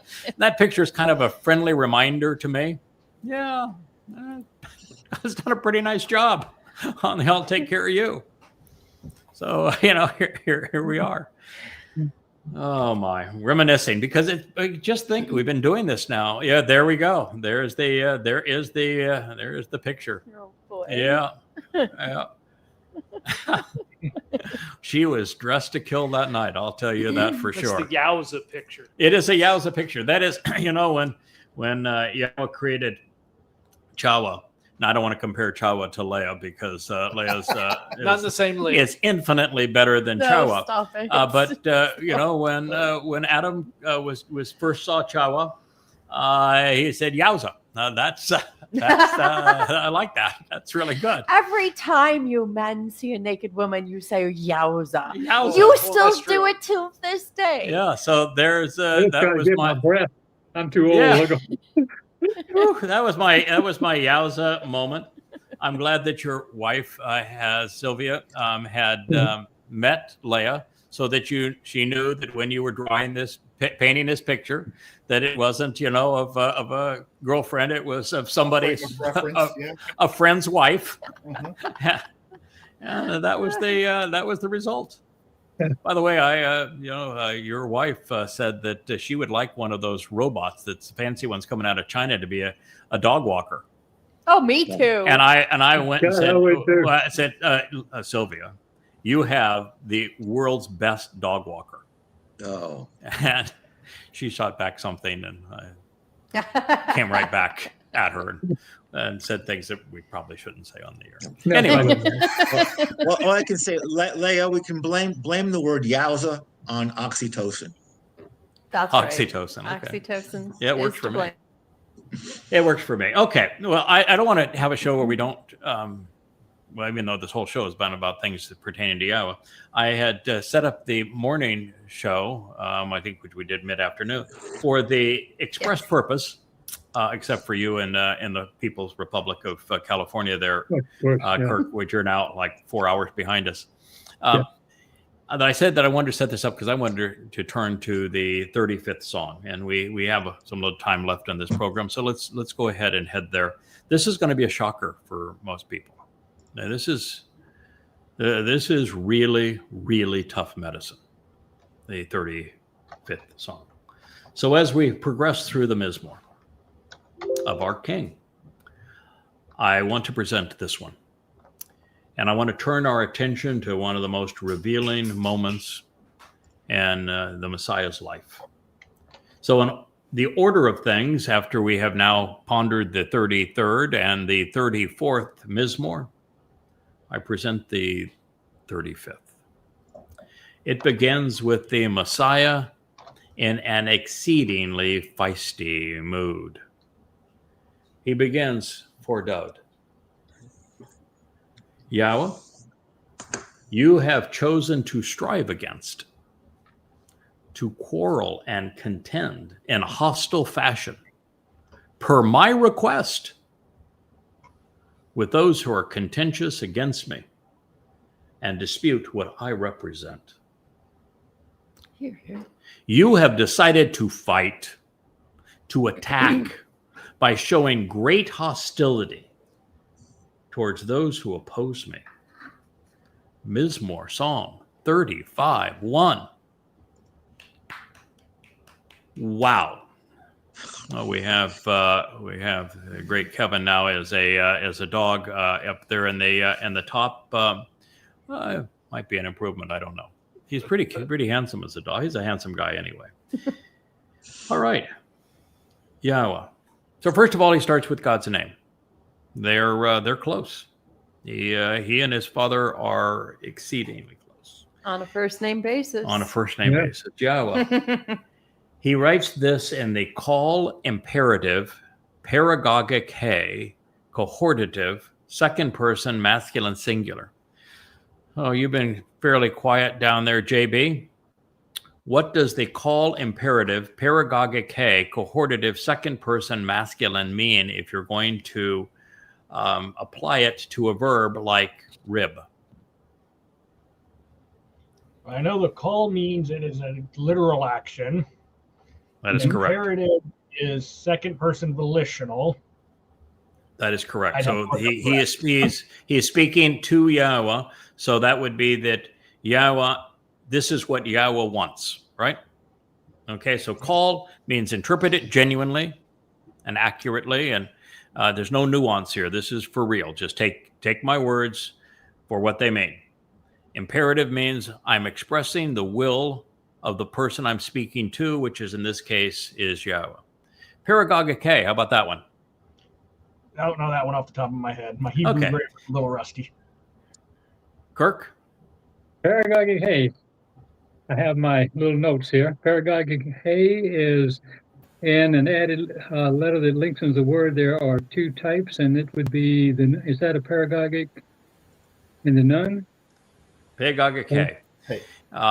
It means yeah, to add. I'm sorry. Yeah. Yeah. The purpose is to add emphasis. Yes. I want to emphasize this. I want to be emphatic. How about emphatic? That's a good word. In fact, I think that's the word that the lexicons like to use grammatically. It means I want to make this point emphatically. No doubt. Call, literally, genuinely, actually. Imperative, I'm expressing the will of the person I'm speaking to, who happens to be Yahowah, God. Paragogic he, this is emphatic. Mm-hmm. Cohortative. Gentlemen, who wants to tackle cohortative? First person. Together. First person volition. Yeah, first person volition. It's First person bizarre. volition means he's speaking in first person. I want. This is what I want. So, Yahowah, he's speaking to Yahowah and he uses rib eth and called imperative, paragogic he, second person, masculine singular would mean you as God, masculine singular, no mommy here, no duality here. He's not a hermaphrodite. You God, masculine singular, you have decided that you want to strive against, to quarrel and contend in very hostile fashion. And this is per my request, because this is what I've asked you to do. With those who are contentious against me and who dispute what I represent. Who is most famous for disputing what Dowd represents? Paul. Shaul. Oh, yeah. Shaul. Yeah, Paul. Paul created the religion of Christianity by disputing what Dowd represents. He had Dowd dead and buried and excluded from heaven, so he could justify stealing Dowd's title, Son of God, Messiah, and Savior, and give them to his mythological creation, Iusu Christu. Christianity, Paul, is based upon this. So he's asking God to choose to quarrel against in very hostile fashion, to taunt, to accuse, to fight, to dispute Christians. Who is the second most egregious at being contentious against and disputing what Dowd represents? Rabbis. Akiba. Kevin? Who is I the think they second got it most rabbis. contentious? I was going to say Islam, but I No, agree with rabbis. you. Rabbis. Yeah, No, rabbis. Because what Islam says about Dowd is stolen from the rabbis. The whole Quran surah about Dowd and the ant army and the listening to the birds and all of that sort of thing. It's all from the Talmud. It's a Talmud, stupid story from the Talmud that was just regurgitated in the Quran because Muhammad bought Talmud stories, recitals from the rabbis, and pretended they came from Allah. So the Quran story of Dowd is nothing more than the rabbi's corruption. And that was from the Babylonian Talmud, which was written around 4 to 500 BCE, 4 to 500 CE. No, the second worst is Rabbi Akiba. Yeah. Rabbi Akiba, rather than acknowledging that Dowd had fulfilled Pesach, Matzah, and Bikurim, which Dowd said, and he would have known. He would absolutely have known. It's impossible for someone to study the Torah and prophets and not know that Dowd said that he would be crucified 1,000 years before he was crucified, 22nd Mizmowr. And you'll find it affirmed again in the 88th Mizmowr. There's no denying that Dowd said he would be crucified. And there's no denying that Dowd told you the exact date that he would fulfill Chag Matzah, and that had been written in 555 BCE when Dowd, as Gabry'el, spoke through Daniel and told us the exact date that he would fulfill Chag Matzah, which was Passover, Matzah, and Bikurim in 33 CE. And the first 30 Mizmowr are clear that Dowd volunteered and that Yahowah agreed that he would be our savior. The 88th Mizmowr is emphatic. It is the Paragogic hay of Mizmowr. It says that Dowd's the one man. He's my chosen one. He is my son. He is the one who made the covenant possible. He is the exemplar. He is the shepherd. He is the Zeroah. He is the Messiah. He is the former and returning king. He is your savior. He is everything. And if you think anything different, then you're calling me a liar. They would have read all of that. They would have known all of that. It's impossible not to know if you're a Hebrew speaker. They'd have to be totally arrogant and into themselves and blind. So Or is it, imbeciles. is it possible to be so wrapped up in your religion and your own underwear that you could miss the obvious? Certainly. Absolutely. Yeah. So Akiba was I could say that. megalomaniac. Yeah. How about I say he should have known all of that? There is no excuse for him not knowing all of that. That work? Oh, yeah. Akiba was a power-hungry megalomaniac, and he doubled was. down on He stupid was by a creating another psychopath. a He had false 35,000 of his disciples all die, and then he condemned them for their own deaths. Yep. And then look Psycho. at the history He is the of one. He is the one who brought a false Messiah in the Yobel year of 133 CE, knowing that he had missed 33 CE as year 33 4,000 CE. Yah. And he brought Bar Kokhba as the Messiah, son of a star. It's where Israel got his six-pointed Son of a star star. that they rally around today. Well, if And he that did was that- such. If he Go did ahead. that 133, what if he did that 133? Then he had to have known. 133. He has no of course he excuse. did. He did. Absolutely. He knew that in year 4000 Yah, which was 33 CE, the Messiah was to be here. And rabbis know it now. They know that there's a 6,000-year plan and that the Messiah came in year 4000 Yah. They just don't want to admit it. And he didn't. And so he, rather than accept Dowd as the Messiah, and rather than denounce the stupidity of this Iesu Christou being the Messiah, he fought a lie with a lie. And he brought Bar Kokhba out, and it brought the wrath of Rome on Judea, and Jews were slaughtered. The diaspora occurred, leading directly to the abuse of the Roman Catholic Church in Europe, and then to the Holocaust, and to the renaming of the land as Philistia, which is what is plaguing the country right now. All of that falls on the footsteps and the feet and the pen of Rabbi Akiba, the founder of Rabbinic Judaism. That's how disgusting you have to be a Jew wrapped up in Judaism. But yeah, I really think sense the blood in the water. So if I may, Rabbinical Judaism is like Akiba. Psychologically, he's a psycho killer. He is a psychopath who has taken with him so many souls, and yet you still slobber all over him. Yes. It's disgusting.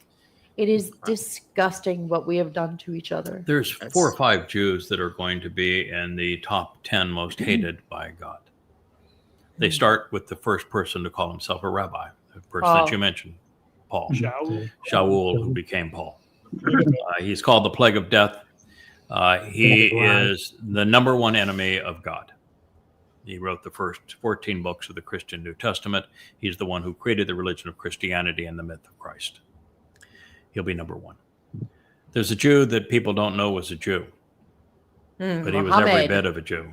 Yeah, Leah's right. Muhammad created the most anti-Semitic religion in the history of humanity. And he is probably number 2, the second most hated person by Yahweh. The third is probably Akiba, because rather than directing Israel's attention to the Messiah, Dowd, he came up with a false one that caused Judea to be pummeled by Rome, slaughtered, to be renamed enslaved, Philistia, for the diaspora to occur, and the resulting Holocaust. All Could for have a been false Messiah. Hezekiah moment.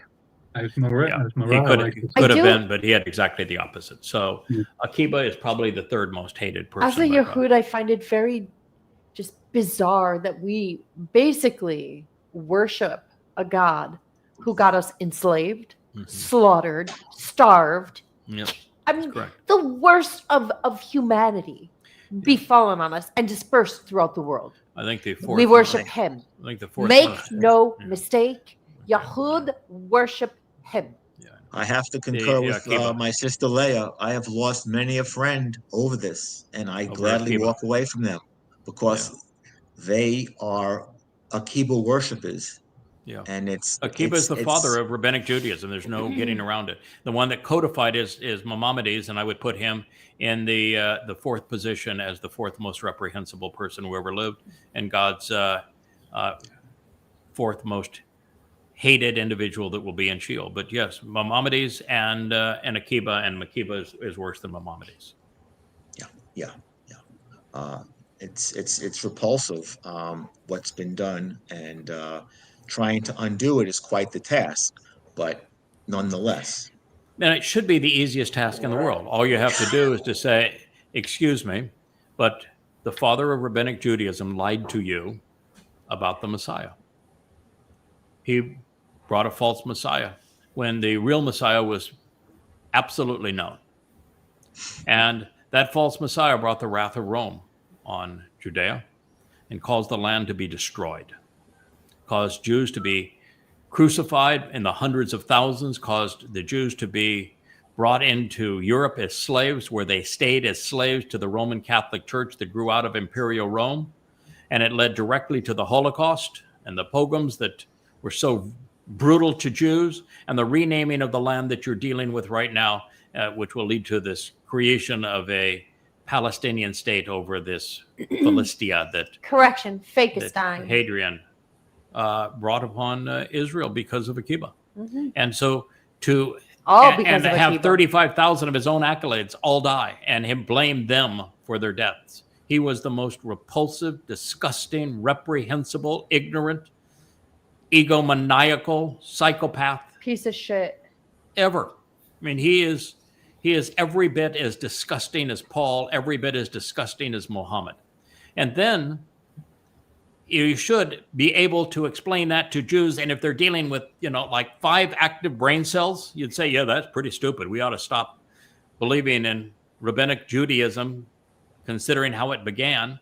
And then you get it even worse, because as I have proven conclusively, and it is undeniable, Islam exists, the Quran exists, because rabbis and Yathrib, today's Medina, sold Muhammad Talmud stories for $1.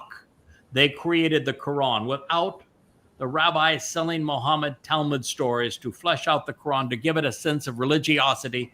There is no Islam. And look at how they defend the state today, huh? And look at what Islam has done to Jews and what it will do to Jews going forward. And that religion is solely the responsibility of rabbis. Isn't it ironic that the Abrahamic Accord, the 3 Abrahamic religions, are going to be the conduit into Yashia 17? Oh, good going. The 3 for 3, responsibility of fellas. rabbis. You would 3 think for that 3. you prove that, and then to go one step further and to say that Paul, who admitted that he was a rabbi, the first to use that term, that Paul is the one who created the myth of Jesus. He's the one who blamed Jews for crucifying his God. And rather than destroy the religion with a little logic and Yahowah's testimony, Rabbi Akiba went and fought a false Messiah with another false Messiah, and he brought all this hell upon Israel and Jews. Ever since that, you'd think that since that is such an irrefutable explanation, the Jews would hear it and just said, oh boy, we have really been wrong. And it was these idiots that told us that God's name was Hashem as opposed to Yahowah. We ought to be disgusted. It was these idiots that brought in Purim and Hanukkah and Rosh Hashanah and have completely destroyed the purpose of matzah and Bikurim and shabuw'ah, and they completely misrepresent Passover, and they completely misrepresent taruw'ah. They have replaced it with Rosh Hashanah, and they turn the day of reconciliations into a day of moaning and affliction and twirling chickens. And they think that the purpose of Sukkah is to live in a damn palm hut. And how about capitalizing with this, Craig? You've heard of Tisha B'Av, another rabbinical creation where they basically fast all day, bang their heads against the wall, and cry and suffer for the years of persecution that they've undergone, that they've created. They created their own persecution. Tisha and they B'Av. persecute themselves with Judaism. It's the most persecuting religion ever. It is so egregious. It demands everything and it gives nothing back.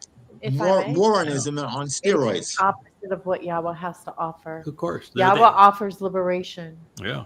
Judaism offers oppression. Oppression. Yahowah offers you, your soul, and they offer nothing. It's dust. They offer death. They've always offered death. They dress up for their own funeral. And the black chariots will come. And they even wear weasel hats. No, weasel hats. For everyone listening, you're hearing 2 Yehoods who are really railing against it because it's what it is. It is the most detestable of all the religions. It is. Okay. Judaism is reprehensible. It's insane. It's the dumbest religion ever. And the sad thing is they were in a position to know better and should know better, and they don't. And don't even get me started with Kabbalah. Kabbalah this and Kabbalah that. I mean, if you believe in Kabbalah, you deserve what you get. When was the Zohar written there, guys? You know when the Zohar was written? 17th century? 15, the 12th century. In what country? Spain. 12th century in Spain is when the Zohar was written. And Does the Zohar have anything to do with Yahowah? No, No. not Was it mentioned once, I'm sure. It was inspired during that time that Dowd, as God's beloved son, and a prophet said that we're going to end prophecy with my fulfillment of Pesach, Matzah, and Bikurim. And so that was in 33, and this was in the 12th century, in the 1100s, is when the Zohar was written in Spain. That would mean that it's not inspired by God, wouldn't it? Definitely not. About 1,000 years. And That is inspired by occultism and nothing but. it's demonic, Hasatan. occultic spiritualism. So It's woo-woo horseshit. Oh my I, God, it's just disgusting. It's horseshit. I implore my fellow Yehudim, wherever you're listening, to separate Yehudaism from Judaism. Yes. There you go. Yes. To be a Yehud, Either that or knock the Jew or the Yehud into what does a Yehud mean? Beloved. Yeah, it was Beloved beloved. of Yah. Yeah. It's a compound name of two names. Yehud. Do you know who two names that Yehud is based on? Yahweh and Dowd. Yahowah Dowd. No. It is indeed Yahweh and Dowd. Doesn't get better than that. And so you need to stop being Jews and start being Yehud again. Mm, You're here. yep. And that comes from people who are philo-Shemitic. You hear Yeah. that? Philo-Shemitic. Yes. Yeah, there is no person, no group of people on earth who love Yahweh Shem more than we do. True. And so we despise those who have erased it, hidden it, changed it, altered it in any way. And that would be rabbis. So And you're Yahweh, you have chosen to strive against, to quarrel and contend in hostile fashion per my request with those who are contentious against me and dispute what I represent, which is he is the Messiah. He is the Son of God. He is the chosen one. He is the King of Yisrael, past and future. He is our Savior. Yes. And anyone who quarrels with any of that, which would include Paul, Mark, Luke, Matthew, John, that whole cast of characters, Akiba, Maimonides, Muhammad, all of them, and all of those who believe them and promote their lies. You have decided to fight, attacking, showing great hostility towards those who oppose me. Well, to begin, La Dowd for Dowd is simple, it's direct, revealing that our king is writing these lyrics on his behalf. Now, it might seem inappropriate for some people to say, why would he write this on his behalf? Isn't he supposed to be speaking for God? Well, you're not going to ever meet God if you don't know what Dowd represents. If you are among those who have been dissuaded in recognizing that Dowd is our Savior, the very Son of God, the Messiah, the King, the returning King, then you'll never know Yahowah. So it's only by Dowd telling us how upset he is and how angry God is at those who are Christians, those who practice Judaism, at Muslims, at everyone who has robbed Dowd of his dignity. And that would include the AIs now. They don't have souls, but the programmers of the AIs do, who have denounced what we are saying about Dowd and are still trumpeting the myth of Jesus.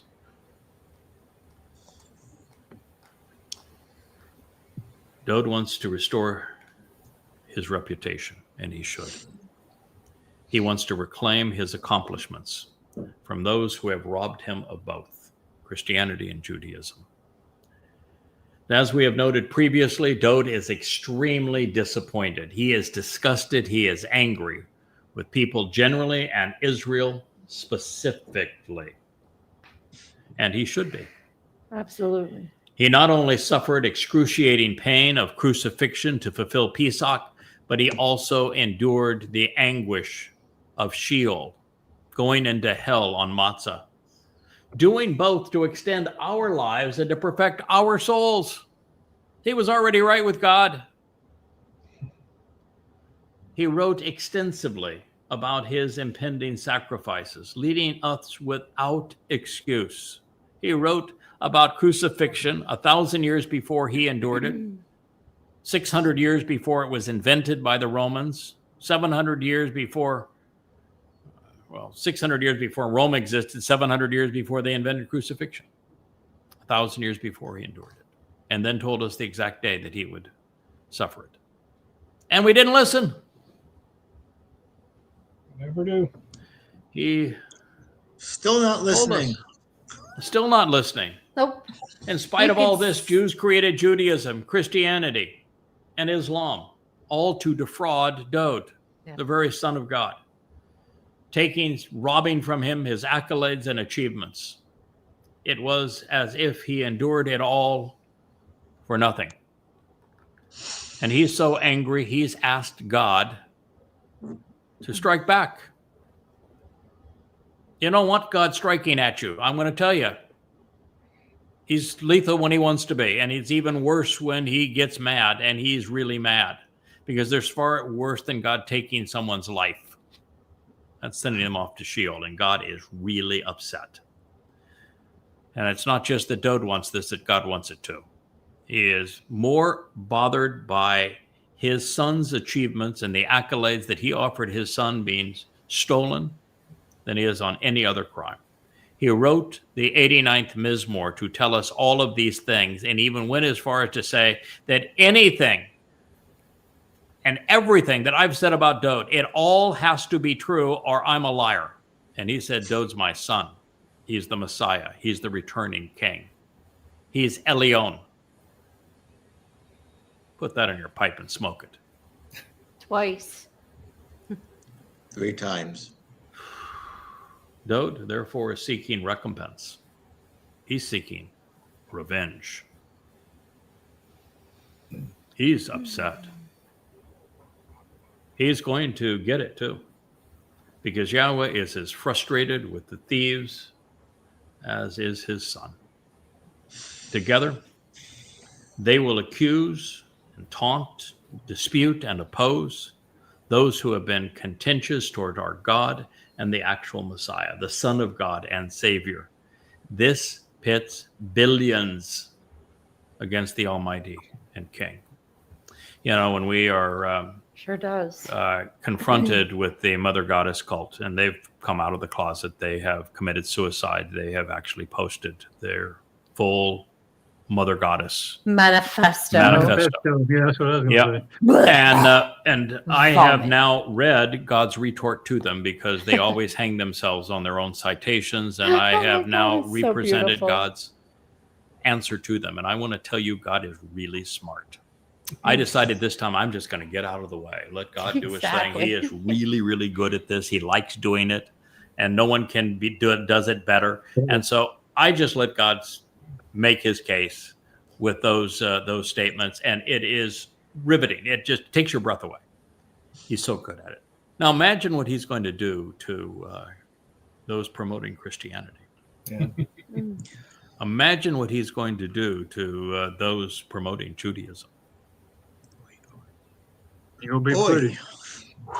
He's going to send the black chariot for you. Recompense.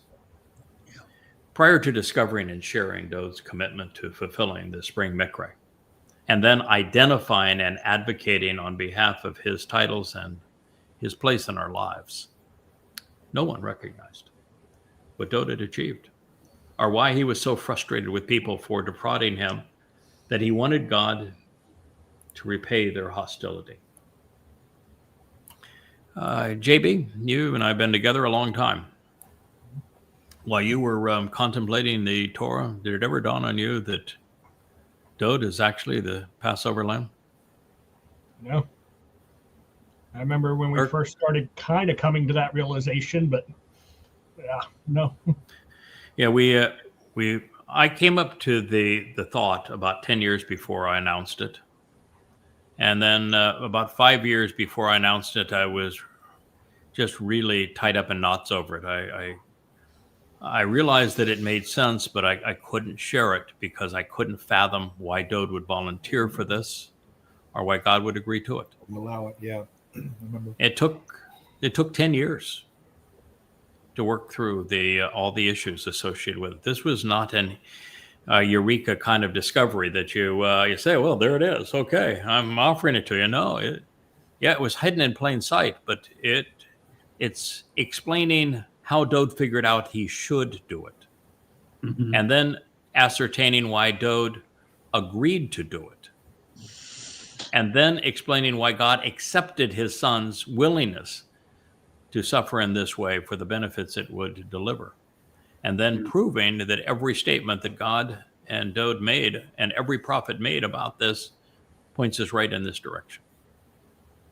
That took some doing. And Kirk, we've been together for a long time. I think you probably remember when I began to consider this, and it's really cathartic. This is the most profound declaration we humans have ever made. I remember the last full day I was in Florida, and I went in there in your room while you were translating and writing, and I think we spoke more of, this is all about, you kept saying to me, this is all about, and I agreed, this is Paul against Dowd. And you could see it. To me, I really felt I could see where you were going with it, but I, like you, would he do that to his son? I think that was the big thing to wrap around your head. We hadn't gotten to the point where I understood that he's volunteering for this. He wants to do this. It's of his own volition. The son is doing it for the family. Yeah. That's right.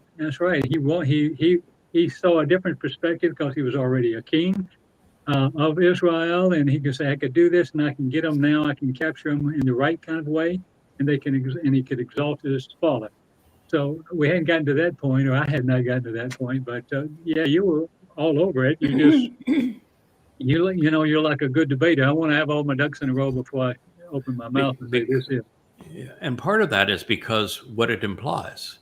Mm-hmm. What it implies is that the reason that Paul was successful in creating the most popular religion in human history by inventing a mythological counterfeit and promoting a product of identity theft is because there was a crucifixion in 33. Oh, yeah. Because there was a king.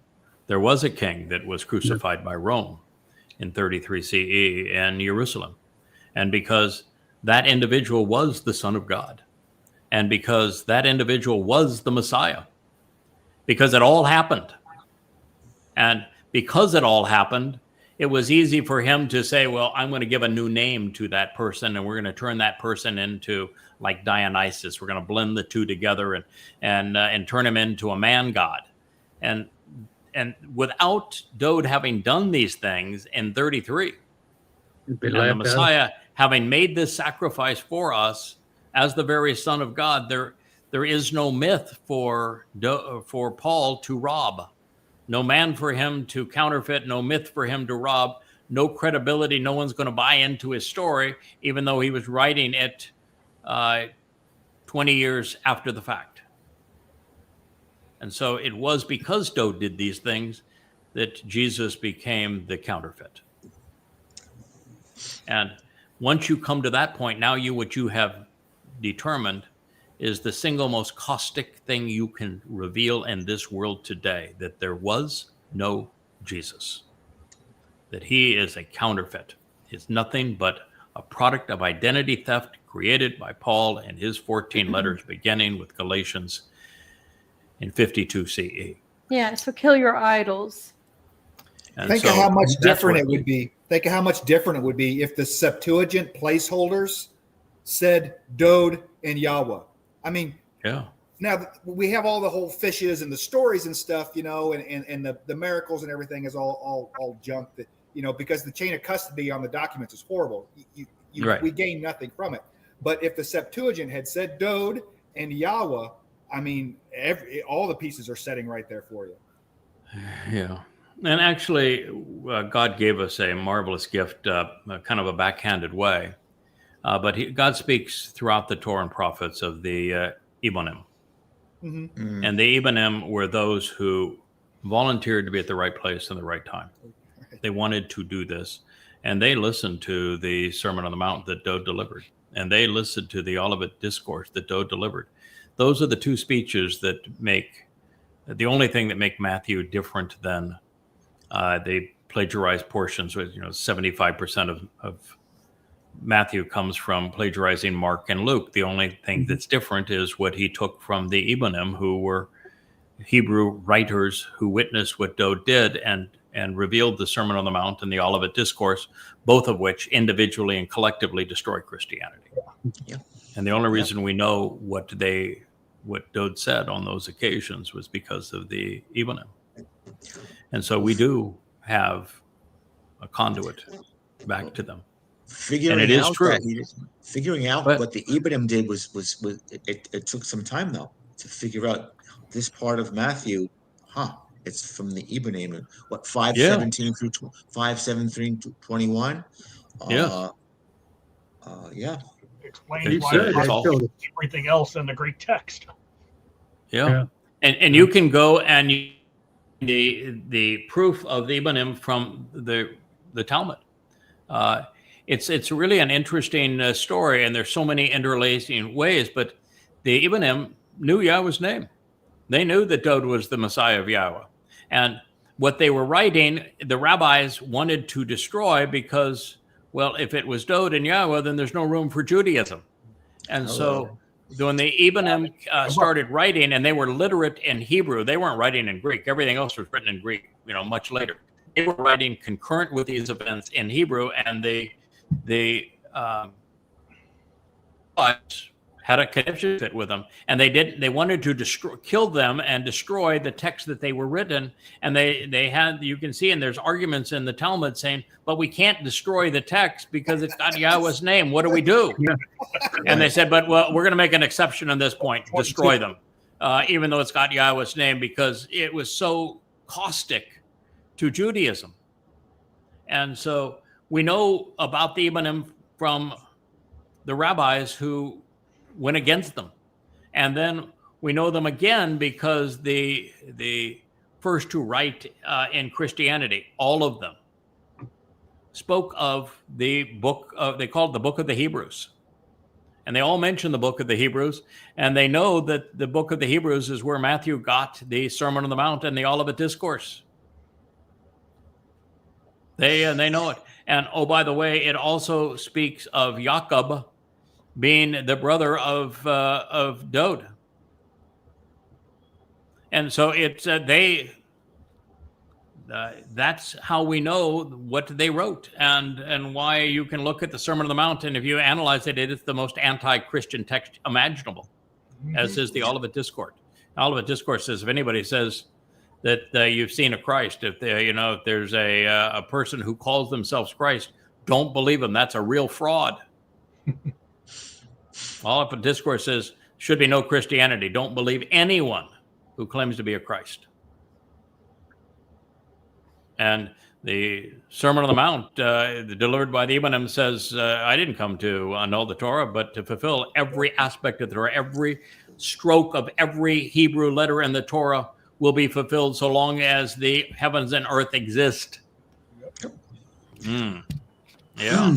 Destroys Christianity. And he actually says that the sheep in the wolf in sheep's clothing is the one that's going to defraud you, and that's Paul. Oh, good. Yeah, so it's devastating to Christianity. I'm surprised they kept it in there. So yeah, I'm surprised that it was printed, but if you look at the characters that created that codified Christianity, they weren't very bright, and they were really duplicitous. It was the whole text was put together and then augmented with that critical line: "You are the Christ, the Son of God, and upon this rock I'll build my church." That was written by Eusebius in the 4th century, and backdated into the text as first appears in Codex Vaticanus and the Codex Sinaiticus that Eusebius wrote. And so, as you say, the history of the Christian New Testament is hideous. There are more variants. Go ahead. I was going to say the more. Three neurons could fit. I mean, what you've presented it like in a lawyerly way, And anybody with a few neurons should be able to say, okay. Yeah. Yeah. The fact of the matter is that that it is so easy to disprove.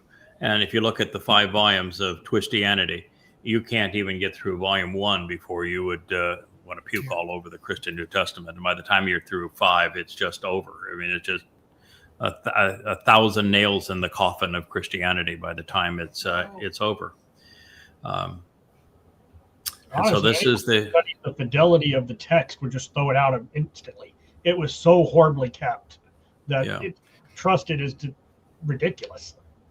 Do you know the account of the number of variations there are between the Textus Receptus, the basis of modern translations, and the earliest 69 manuscripts that we have found that predate Constantine and Eusebius? You know how many?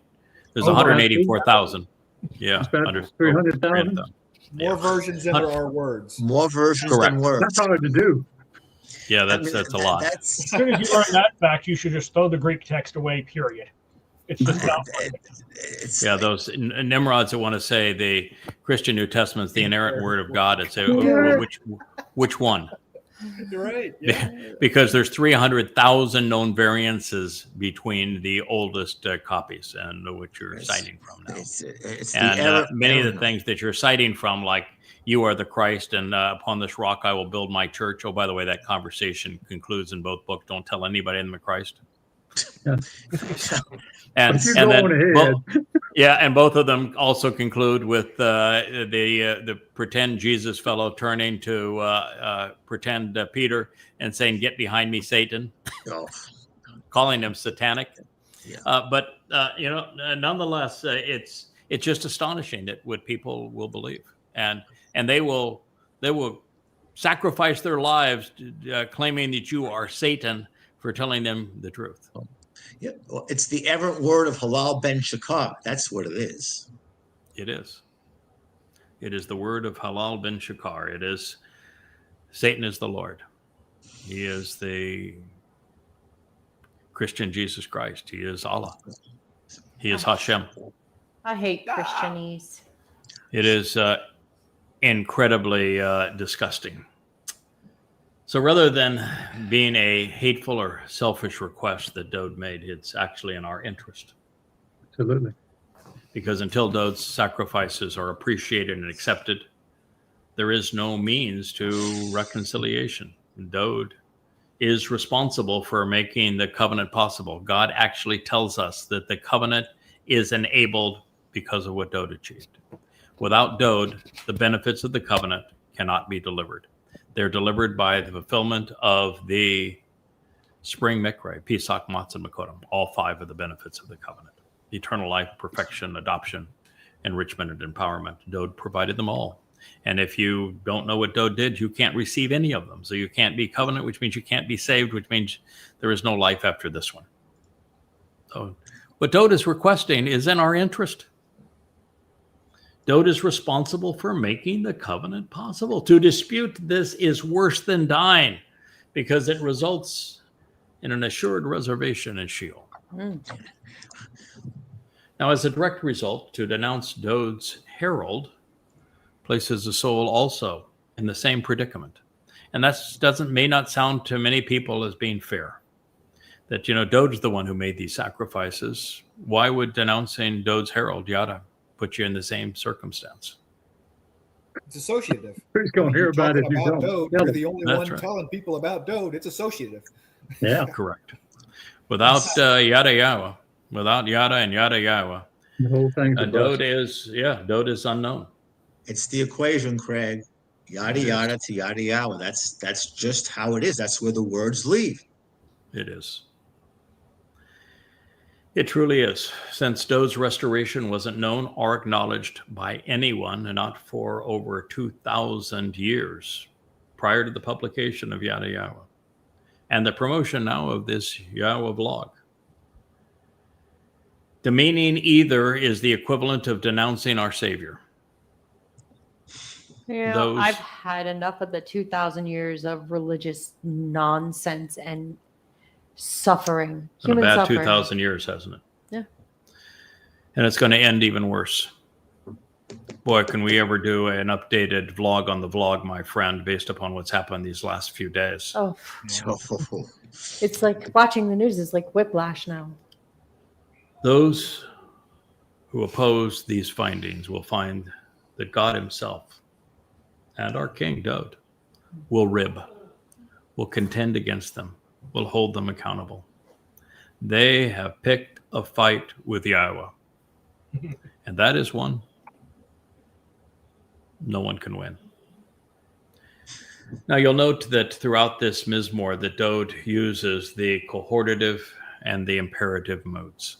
He uses them together, just as he does throughout the first 30, now 5 Mow'ed or Mizmowr. He always is blending the two. He is the only one who does.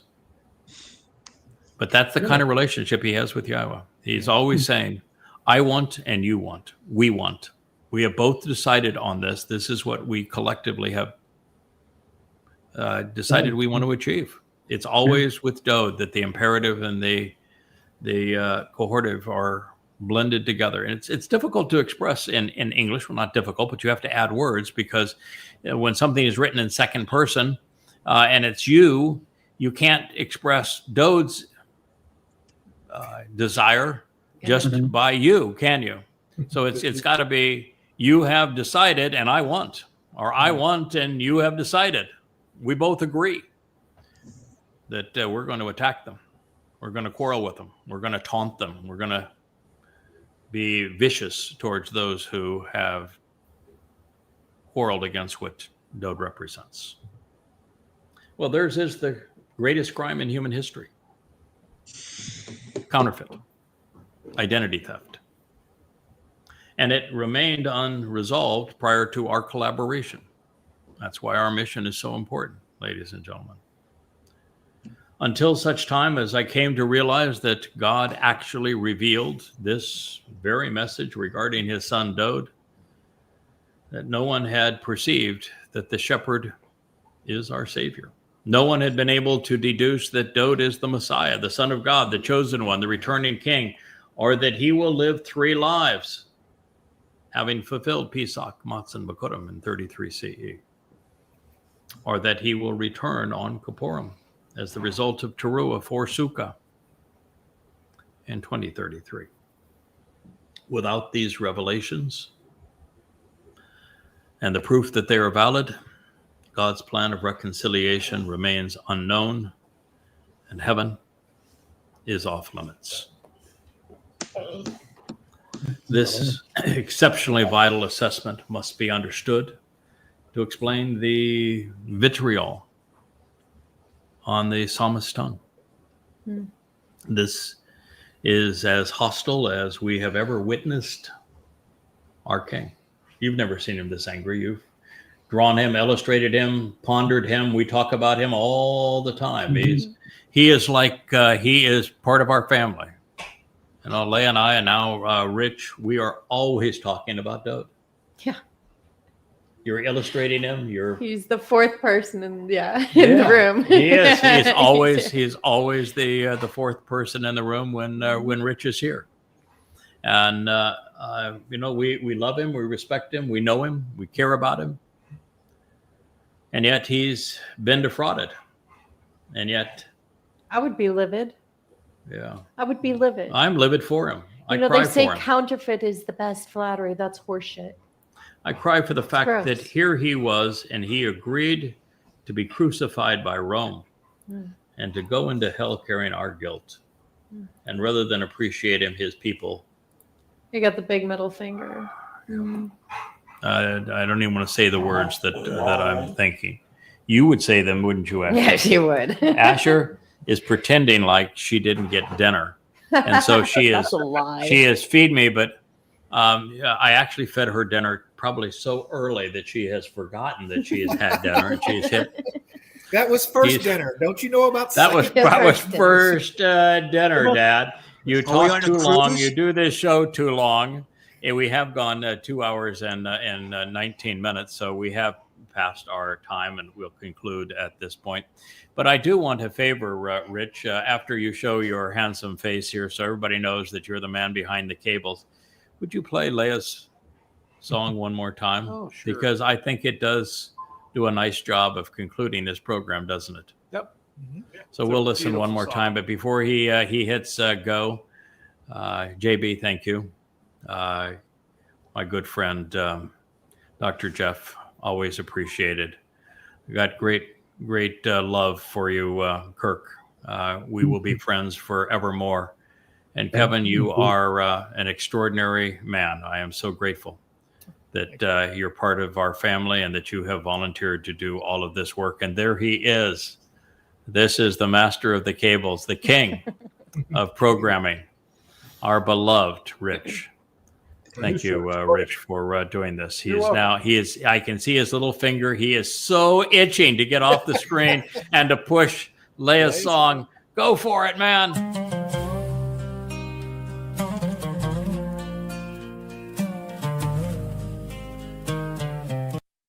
Hear, hear, hear, oh, you kings and princes, even I will sing unto Yahowah. Even I will sing his tenderness towards Yisrael. Memories flood like the river Yarden of laughter and tears. In the warmth of Yah's home, I faced all my fears. Oh, the man of Edom, Yada, walks the earth, bringing reconciliation and rebirth. In Yahowah's name we find light. In the darkness the man of Edom ignites. Let the waters flow sweet, no more bitterness to grieve. Together we will stand, take Yah's promise in your hand. Speak softly to her, the potential bride. Walking in your word, we rise from the wilderness. Nations brought her low, and yet Yom Kippurim is filled with ambition. In this Mikrah, blood is drawn. Oh, be still my soul, the man of Edom walks the earth, bringing hope and rebirth. In the shadows we find the voice of light. In the Mikrah he ignites. Let the waters flow sweet, no more bitterness to grieve. Together we will stand, take Yah's promise in your hand. Prepare the feast, let the heifer fall for us all on Yom Kippur. In the eyes of the children, you see the war is won. Kiss the king, don't let him frown. Time to lay our burdens down. Oh, my soul, the man of Edom walks the earth, bringing hope and rebirth. In Yahowah's name we find light. In the darkness of that day, he ignites. Let the waters flow sweet, no more bitterness to grieve. Together we will stand, take Yah's promise in your hand. Now wash your clothes, let the ashes and water blend. His love knows no end. The harlot stands cleansed, ready to wed. The man of Edom as her zikaron.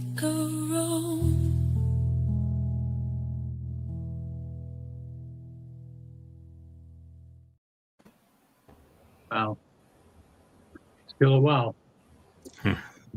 Oof. Isn't it Well wonderful done. to have this opportunity? Yes, sir.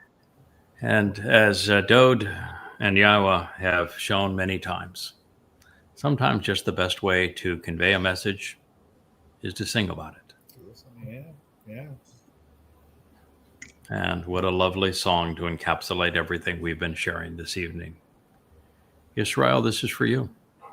Dowd, this is for you. Yahowah, this is for you. Good night. Shabbat shalom. Bye, shalom. Thank you, Rich. Shabbat Thank you, shalom. gentlemen. Thank you, Leah. Good night. Good night. Good night.